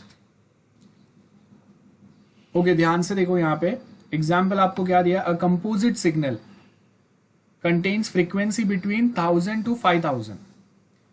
ये जो हम लोगों ने एग्जाम्पल देखा था, यहाँ पे देखो आपको बैंडविड्थ क्या बता रहा है, वो बैंडविड्थ आपको बता रहा है 1000 to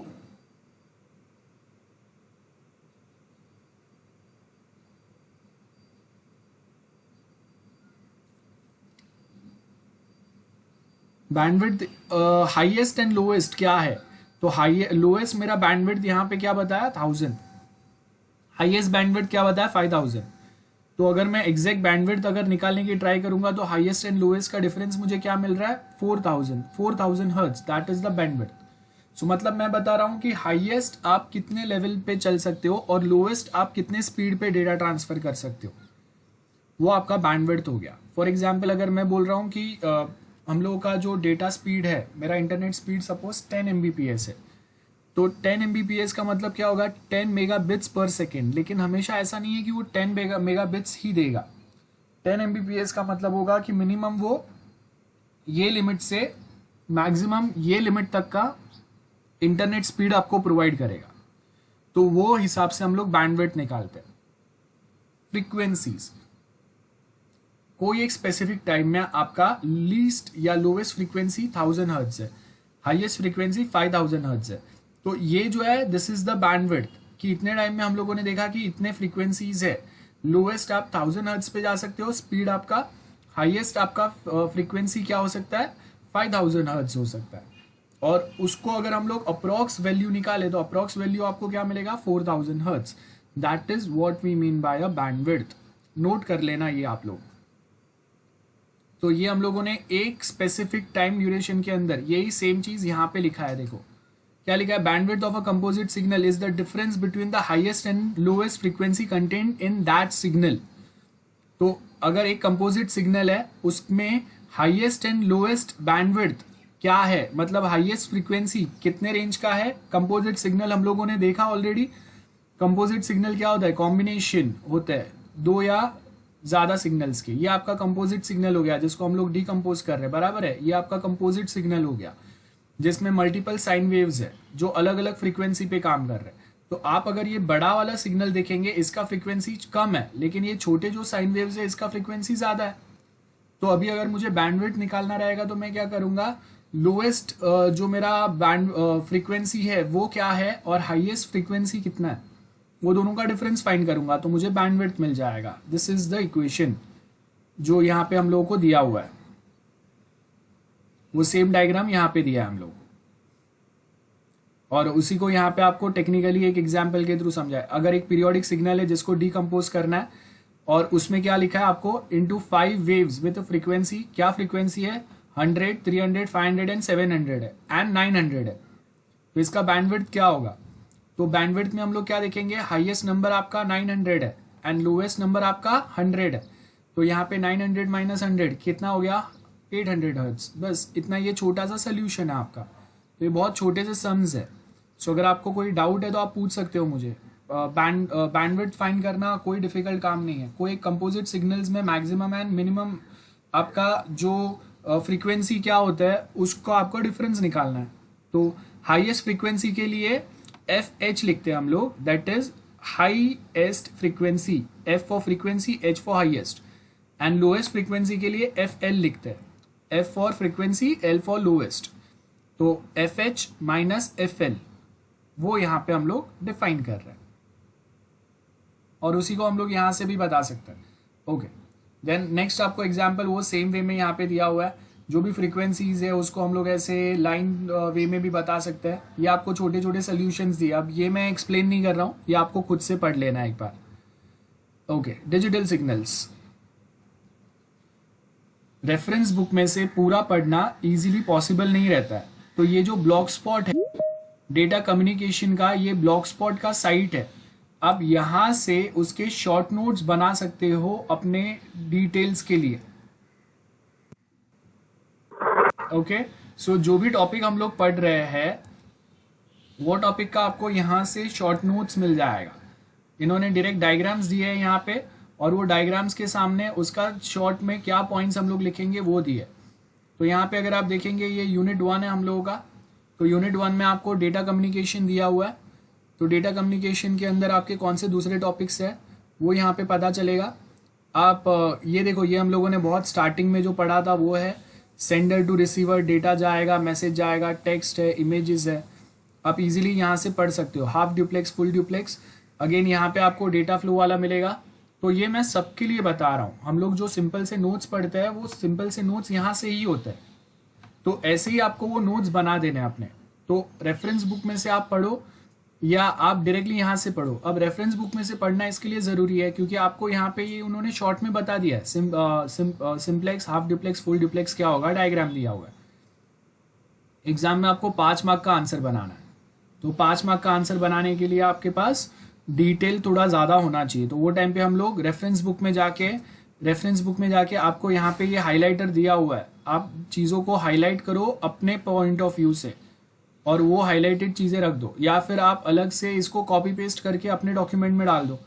यहाँ से जो काम की चीज़ है वो कॉपी पेस्ट करो एक अपने नोट्स में, और उसके साथ में रेफरेंस बुक में जो एक्स्ट्रा पॉइंट्स आपको लिखने हैं। और सबसे इम्पोर्टेंट है यहाँ पे आप अगर देखोगे हर एक जगह पे ये 2। सर हाँ बोलो सर शुभम को ऐड करो ना सर, वो लीव हो गया।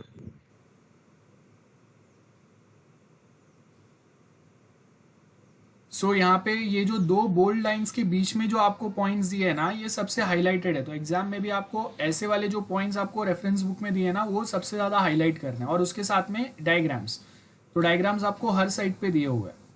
सो ये वाला पॉइंट याद रखना है। ओके, नाउ अभी हम लोग जो स्टार्ट करेंगे वो है हम लोगों का डिजिटल सिग्नल्स। डिजिटल सिग्नल्स ऐसे कुछ आपके डिजिटल सिग्नल्स होते हैं जिसमें हम लोग यहाँ पे 0 और 1, डिजिटल मतलब बाइनरी होता है। तो यहाँ पे हम लोग 0 और 1 के फॉर्मेट में उसको रिप्रेजेंट करते हैं। अब यहाँ पे आपको याद क्या रखना है, 1 मतलब पॉजिटिव स्क्वायर वेव होता है, 0 मतलब हम लोग निगेटिव वाला स्क्वायर वेव बनाएंगे। ओके, सो यहाँ पे अगर आप देखेंगे ये जो अप साइड वाला जो सिग्नल आएगा वो आपका 1 के लिए होगा और डाउन साइड वाला जो सिग्नल आएगा वो 0 के लिए रहेगा। तो if I have a data like 1 0, तो एक ऊपर वाला स्क्वायर वेव आएगा, एक डाउन वाला 0 के लिए आएगा। देन 1 1 है तो 2 स्क्वायर वेव ऊपर के साइड पे आएंगे, 3 0 है तो 3 स्क्वायर वेव डाउन साइड पे आएंगे। सो ये वे में हम लोग डिजिटल वे में रिप्रेजेंट करते हैं। तो यहाँ पे मैं जब डिजिटल सिग्नल्स को आपको मेजर करना है तो उसको हम लोग बिट्स पर सेकेंड में करते हैं। लाइक इफ आई से कि मेरा इंटरनेट प्लान जो है ना वो 10 Mbps है, ओके 10 Mbps कैसे पता चलेगा? 10 Mbps 10 मेगाबिट्स पर सेकेंड। सो यहाँ पे आपको मेजर करने का आपको बताया 10 मेगाबिट्स, ओके। जैसे यहाँ पे अगर आप देखेंगे 8 बिट्स पर सेकेंड है, मतलब 8 बिट्स, 1 बाइट आपका 1 सेकेंड में ट्रैवल हो रहा है।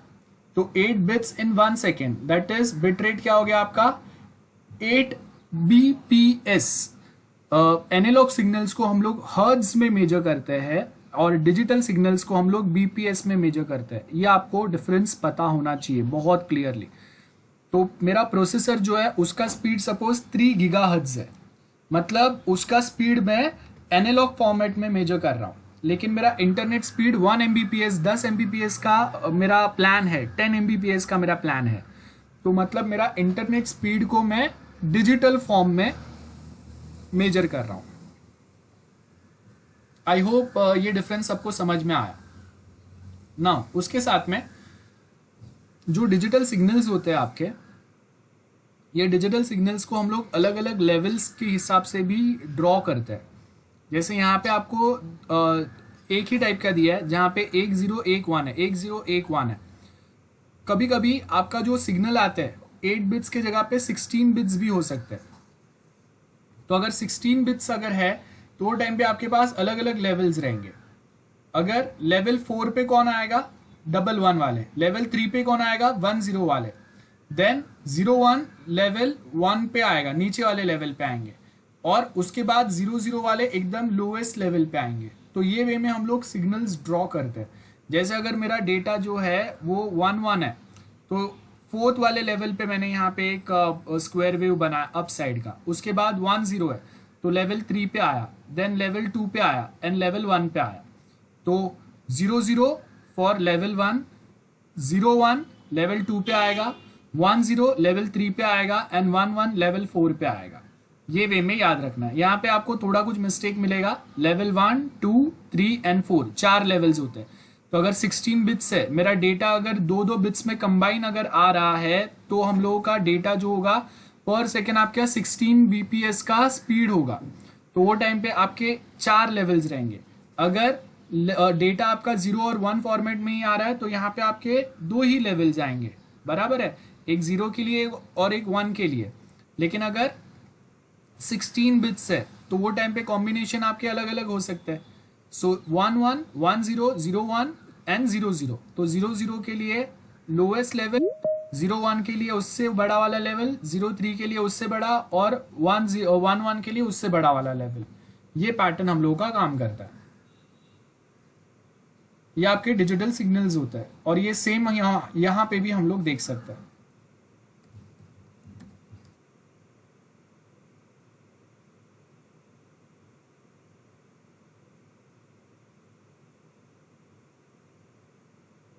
डिजिटल सिग्नल्स, यहाँ पे भी उसका एम्पलीट्यूड आपका स्क्वायर वेव का जो हाईएस्ट रेंज होता है उसके थ्रू हम लोग उसका एम्पलीट्यूड डिफाइन कर सकते हैं। यहाँ से देखो ये उसका ये वे में हम लोग उसके लेवल्स बनाते हैं। यहाँ पे आपके पास 2 लेवल्स है, बराबर है, एक 1 के लिए लेवल है और एक 0 वाले वैल्यू के लिए लेवल है। तो ये आपका एम्पलीट्यूड हो गया। देन नेक्स्ट वाले में हम लोग क्या बता रहे हैं, 1 1 के लिए आपका जो एम्पलीट्यूड वैल्यू है या लेवल है, टेक्निकली अभी तक हम लोगों ने लेवल के थ्रू ही समझा है उसको, लेकिन अगर मुझे उसको प्रॉपर समझना है तो ये वे में हम लोग बता सकते हैं उसको। सो अगर मेरे पास कोई एक सिग्नल्स है जिसको मैं 1 के लिए मैंने +1 वोल्ट रखा है और 0 के लिए -1 वोल्ट, तो एक स्क्वायर वेव मेरा अगर मेरा वैल्यू 1 आ रहा है, 0 के लिए -1 वोल्ट पे मेरा स्क्वायर वेव बनेगा। सेम वे यहाँ पे अगर हम लोग देखेंगे कि अगर मेरा 16 bps का स्पीड अगर है तो वो टाइम पे हम लोग उसको कैसे मेजर करेंगे, +1 वोल्ट आपका 1 1 का वैल्यू के लिए, 0.5 किसके लिए रहेगा, 1 0 के लिए, -0.05 वोल्ट 0 1 के लिए, और -1 वोल्ट 0 0 के लिए रहेगा। तो ये आपके 4 लेवल्स हो गए। वहां पे लेवल 1 2 3 4 हम लोगों ने बताया था, लेकिन टेक्निकली जब हम लोग बताते हैं तो वो एम्पलीट्यूड वाइज बताते हैं। तो आपका जो डेटा आ रहा है 1 1 के लिए हम लोगों ने एम्पलीट्यूड +1 वोल्ट रखा है, 1 0 के लिए 0.5 वोल्ट आपका एम्पलीट्यूड है, देन 0 1 के लिए -0.5 एम्पलीट्यूड है, और 0 0 के लिए -1 वोल्ट एम्पलीट्यूड है। ये वे में हम लोग रिप्रेजेंट करते हैं उसको। So I hope this is clear to everyone.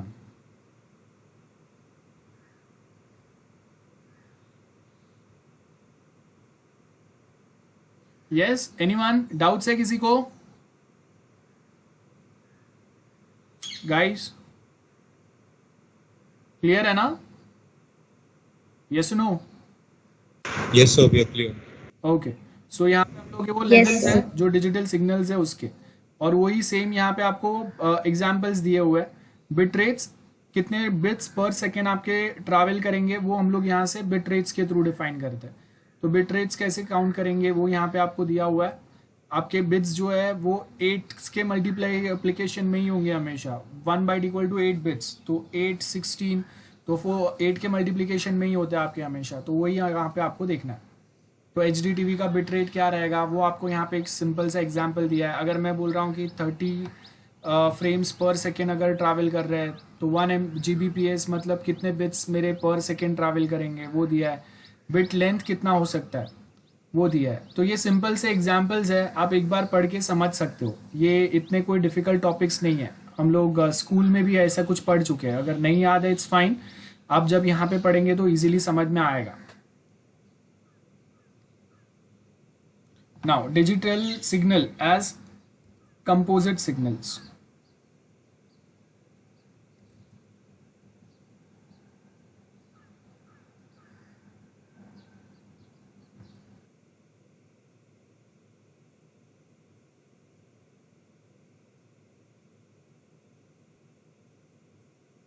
तो देखो यहाँ पे ये वाला जो है डिजिटल सिग्नल वाला जो पेज है वो मैं आपको यहाँ पे चैट में शेयर कर देता हूँ।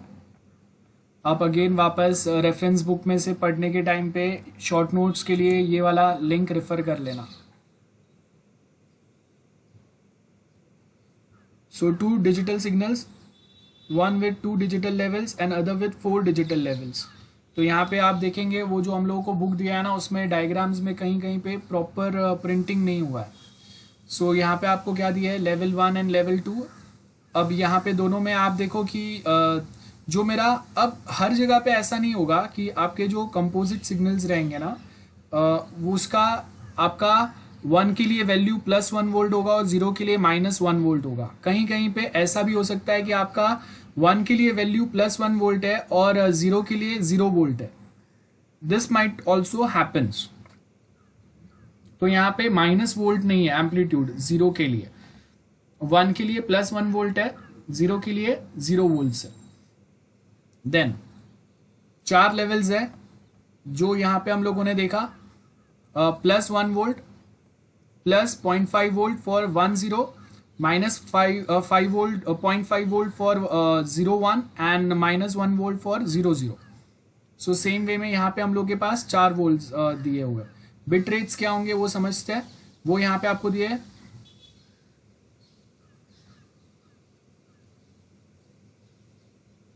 So what is bit rate? More digit signals are non-periodic. Digital signals आपके नॉन पीरियोडिक रहेंगे। नॉन पीरियोडिक मतलब जो खुद को रिपीट नहीं करते। देखो यहाँ पे ये खुद को रिपीट नहीं कर रहा है, यहाँ पे भी ये खुद को रिपीट नहीं कर रहा है। ऐसा नहीं है एक स्क्वायर वेव है वो अप साइड पे एक डाउन साइड पे, देन अगेन एक अप साइड पे एक डाउन साइड पे, ऐसा नहीं चल रहा है। कहीं पे एक अप साइड पे स्क्वायर वेव है, एक डाउन साइड पे, देन 2 अप साइड पे स्क्वायर वेव आया, 3 डाउन साइड पे स्क्वायर वेव आया, बाद में एक ही स्क्वायर वेव आया अप साइड पे। तो ये नॉन पीरियोडिक है, खुद को रिपीट नहीं कर रहे। सेम वे यहाँ पे भी अगर आप देखेंगे, मेरा एक स्क्वायर वेव लेवल 4 पे आया, देन लेवल 3 पे आया, लेवल 2 पे आया, देन अगेन लेवल 2 पे आया, देन बहुत सारे आपके सिग्नल्स जो है वो लेवल 1 पे ही है, देन अगेन लेवल 3 पे आया। तो this is also non periodic. तो यहाँ पे बिट रेट्स में अगर देखेंगे तो क्या बोला है, most digital signals are non periodic and thus period and frequency are not appropriate characteristics. So period and frequency, कितने पीरियड में कितना फ्रीक्वेंसी ट्रैवल करना चाहिए, ये हम लोग डिफाइन नहीं कर सकते बहुत इजीली, जैसे हम लोग एनालॉग सिग्नल्स में डिफाइन कर सकते हैं। तो इसके लिए एनालॉग सिग्नल के लिए हम लोग हर्ट्ज में फ्रीक्वेंसी मेजर करते हैं, लेकिन यहाँ पे वो पॉसिबल नहीं है। इसके लिए यहाँ पे हम लोग जो फ्रीक्वेंसी मेजर करते हैं उसको हम लोग बोलते हैं बिट रेट या बिट्स पर second. So another term that is instead of frequency describe digital signal describe करने के लिए हम लोग बीपीएस यूज करते हैं, बिट्स पर सेकेंड, रिमेंबर। तो अगर मैं आपको बोलता हूं कि हम लोगों का जो इंटरनेट स्पीड है वो 10 Mbps है, मतलब हम लोग उसको कौन से वे में रिप्रेजेंट कर रहे हैं, कौन से वे में रिप्रेजेंट कर रहे हैं, डिजिटल वे में। मतलब आपका जो इंटरनेट के ऊपर जो डेटा आ रहा है वो भी नॉन पीरियोडिक वे में आ रहा है, वो पीरियोडिक वेव्स नहीं है। बिट लेंथ क्या होगा वो हम लोग को पता है। बिट लेंथ का मतलब होगा, bit length is distance one bit occupies on a transmission medium. एक बिट आपका कितना स्पेस ऑक्यूपाई कर रहा है, ट्रांसमिशन मीडियम मतलब वायर्ड कनेक्शन, जो आप वायरलेस कनेक्शन जो भी है, जो भी ट्रांसमिशन मीडियम हम लोग यूज कर रहे हैं। तो बिट लेंथ कैसे हम लोग डिफाइन करेंगे, propagation speed and bit duration कितना लग रहा है। Digital signal as a composite signal, तो यहाँ पे अगर आप देखेंगे क्या बोला है, बेस्ड ऑन फूरियर एनालिसिस। अब ये फूरियर एनालिसिस आगे हम लोग देखते हैं क्या होता है, अभी तक हम लोगों ने देखा नहीं है। Fourier analysis can be use for decompose a digital signal. Fourier analysis, digital signal is a composed analog signal. क्या होता है ये समझते हैं, ये फूरियर एनालिसिस मैं आपको नेक्स्ट लेक्चर में सिखाऊंगा। सो अभी के लिए सिर्फ वर्ड याद रखो, डिटेल में मैं आपको डायग्राम के साथ हम लोग नेक्स्ट लेक्चर समझेंगे फूरियर एनालिसिस कैसे वर्क करता है एग्जैक्टली टेक्निकली, बिकॉज थोड़ा हम लोगों को यहाँ पे टेक्निकली और डिटेल में जाना पड़ेगा। But for now just remember this points. Digital signal in a time domain comprises connect vertical and horizontal lines. आपके पास वर्टिकल एंड हॉरिजॉन्टल लाइंस है, एक सीधे लाइन है, एक हॉरिजॉन्टल लाइन है, बराबर है, एक वर्टिकल लाइंस है। तो यहाँ पे हम लोग उसी को कनेक्ट करके अपने सिग्नल्स बना रहे। If the signal is periodic which is rare in data communication, decomposed signal has a frequency domain represent with the infinite bandwidth and discrete frequencies। तो यहाँ पे हम लोग जो भी सिग्नल्स है उनको ये वे में रिप्रेजेंट करते हैं। जैसे हम लोगों ने अभी हम लोगों ने देखा था ना साइन वेव्स को हम लोग कैसे फ्रीक्वेंसी, अगर मल्टीपल कंपोजिट सिग्नल्स होते हैं एनालॉग में, तो उसमें हम लोग को क्या होता है, मल्टीपल साइन वेव्स आपके अलग अलग फ्रीक्वेंसी पे ट्रैवल करते हैं, तो उसको भी हम लोग ये वे में रिप्रेजेंट करते हैं। Exactly similar way time and frequency domain of periodic and non periodic digital signal. तो यहाँ पे भी मेरे बहुत सारे डिजिटल सिग्नल्स जो है वो ट्रैवल कर रहे हैं, तो उसको भी हम लोग ये सेम वे में फ्रीक्वेंसी वे में रिप्रेजेंट कर सकते हैं। बस इतना ही दिया है और कुछ नहीं है।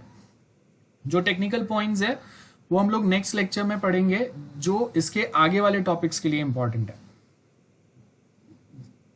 बाकी यहाँ पे आपको क्या बोला है, अगर मेरे डिजिटल सिग्नल्स अगर पीरियोडिक वे में है, पीरियोडिक वे में मतलब आफ्टर एक स्पेसिफिक टाइम वो खुद को रिपीट कर रहे हैं सिग्नल्स, एक स्क्वायर वेव अप साइड पे, एक डाउन साइड पे, इतना खत्म होने के बाद वापस हाफ सेकेंड के बाद वो खुद को रिपीट कर रहा है, up side down side, up side down side. तो उसको हम लोग फ्रीक्वेंसी ये वे में मेजर कर सकते हैं। लेकिन अगर नॉन पीरियोडिक है तो वो टाइम पे उसका फ्रीक्वेंसी ये वे में मेजर हो ही नहीं सकता है। क्यों? बिकॉज स्टार्टिंग में फ्रीक्वेंसी हाई था, फिर लो हो गया, फिर एकदम लो गया, फिर वापस थोड़ा ऊपर गया, फिर लो गया, तो उसका फ्रीक्वेंसी मेजर करना ये वे में पॉसिबल नहीं है।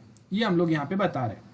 सो transmission of digital signal, we can transmit digital signal by using one of two different approaches, base band method और ब्रॉडबैंड मेथड। आप देखो कि हम लोग इंटरनेट कनेक्शन की बात करते हैं ना, तो हम लोग बोलते हैं ब्रॉडबैंड कनेक्शन रिक्वायर्ड है इंटरनेट के लिए।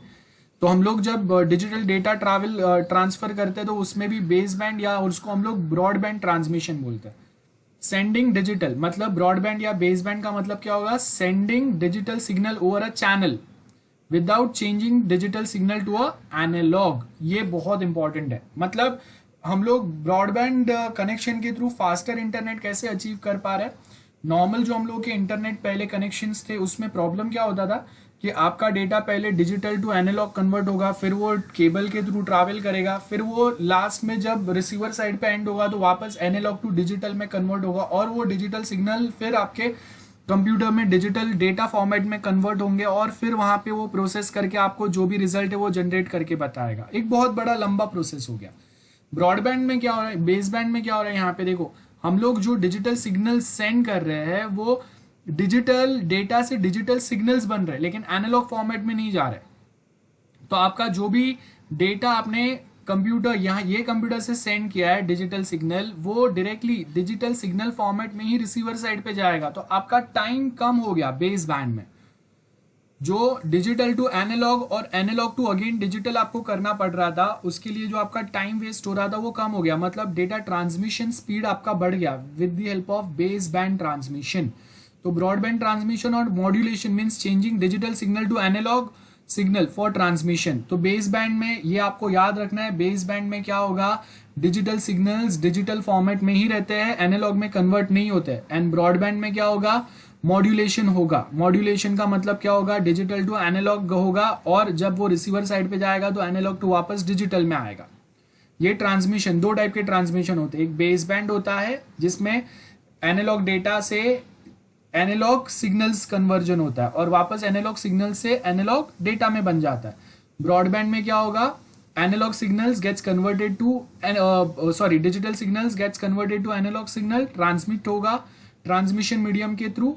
जैसे यहाँ पे दिया है देखो, base band transmission using a dedicated medium. तो यहाँ पे क्या है, हम लोग के पास एक आपका डिजिटल सिग्नल बन गया based on this signal, based on this data, बराबर है। तो यहाँ पे ये मेरा एक 1 है, बाद में 5 6 0 है, तो इसके लिए ऐसा कुछ सिग्नल बना।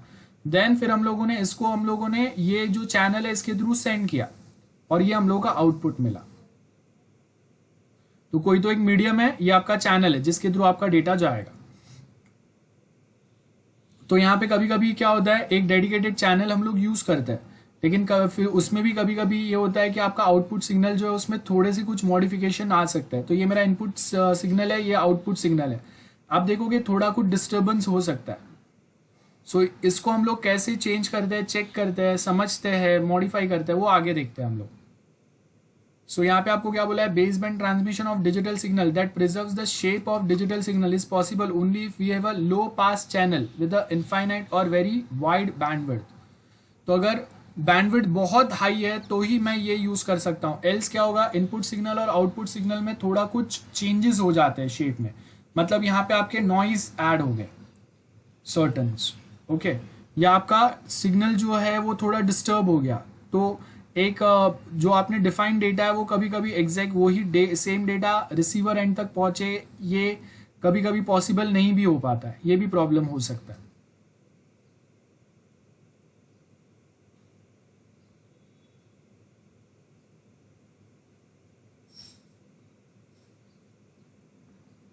सो यहाँ पे आप देखेंगे बिट रेट्स कैसे दिए हुए हैं। हम लोगों का कहाँ तक हम लोगों ने डिस्कस किया, देखो ये वाला अभी हम लोगों ने डिस्कस किया, ट्रांसमिशन ऑफ डिजिटल सिग्नल ये डिस्कस किया। लो पास हाई पास, लो पास चैनल क्या होता है, हाई पास चैनल क्या होता है, यहाँ से हम लोग नेक्स्ट टाइम समझते हैं। तो ये थोड़ा हम लोगों को फूरियर ट्रांसमिशन समझना है और उसके साथ में थोड़े और पॉइंट समझना है। तो ये वाला जो टॉपिक है ना, यहाँ पे आपको जो दिया हुआ है ये वाला मैं नेक्स्ट टाइम वापस आपको एक बार क्विकली समझा के रिवाइज करके फिर हम लोग यहाँ पे आगे वाले टॉपिक्स पे जाएंगे, ठीक है। तो मैं एक साथ कंटिन्यू नहीं कर रहा हूँ, यहाँ पे हम लोग नेक्स्ट टाइम समझेंगे और नेक्स्ट टाइम हम लोग समझेंगे मैक्सिमम पार्ट ये चैप्टर का हम लोग कवर कर ले, क्योंकि आपके इंटरनल्स में ये है ही, ओके। सो आज के लिए इतना ही है।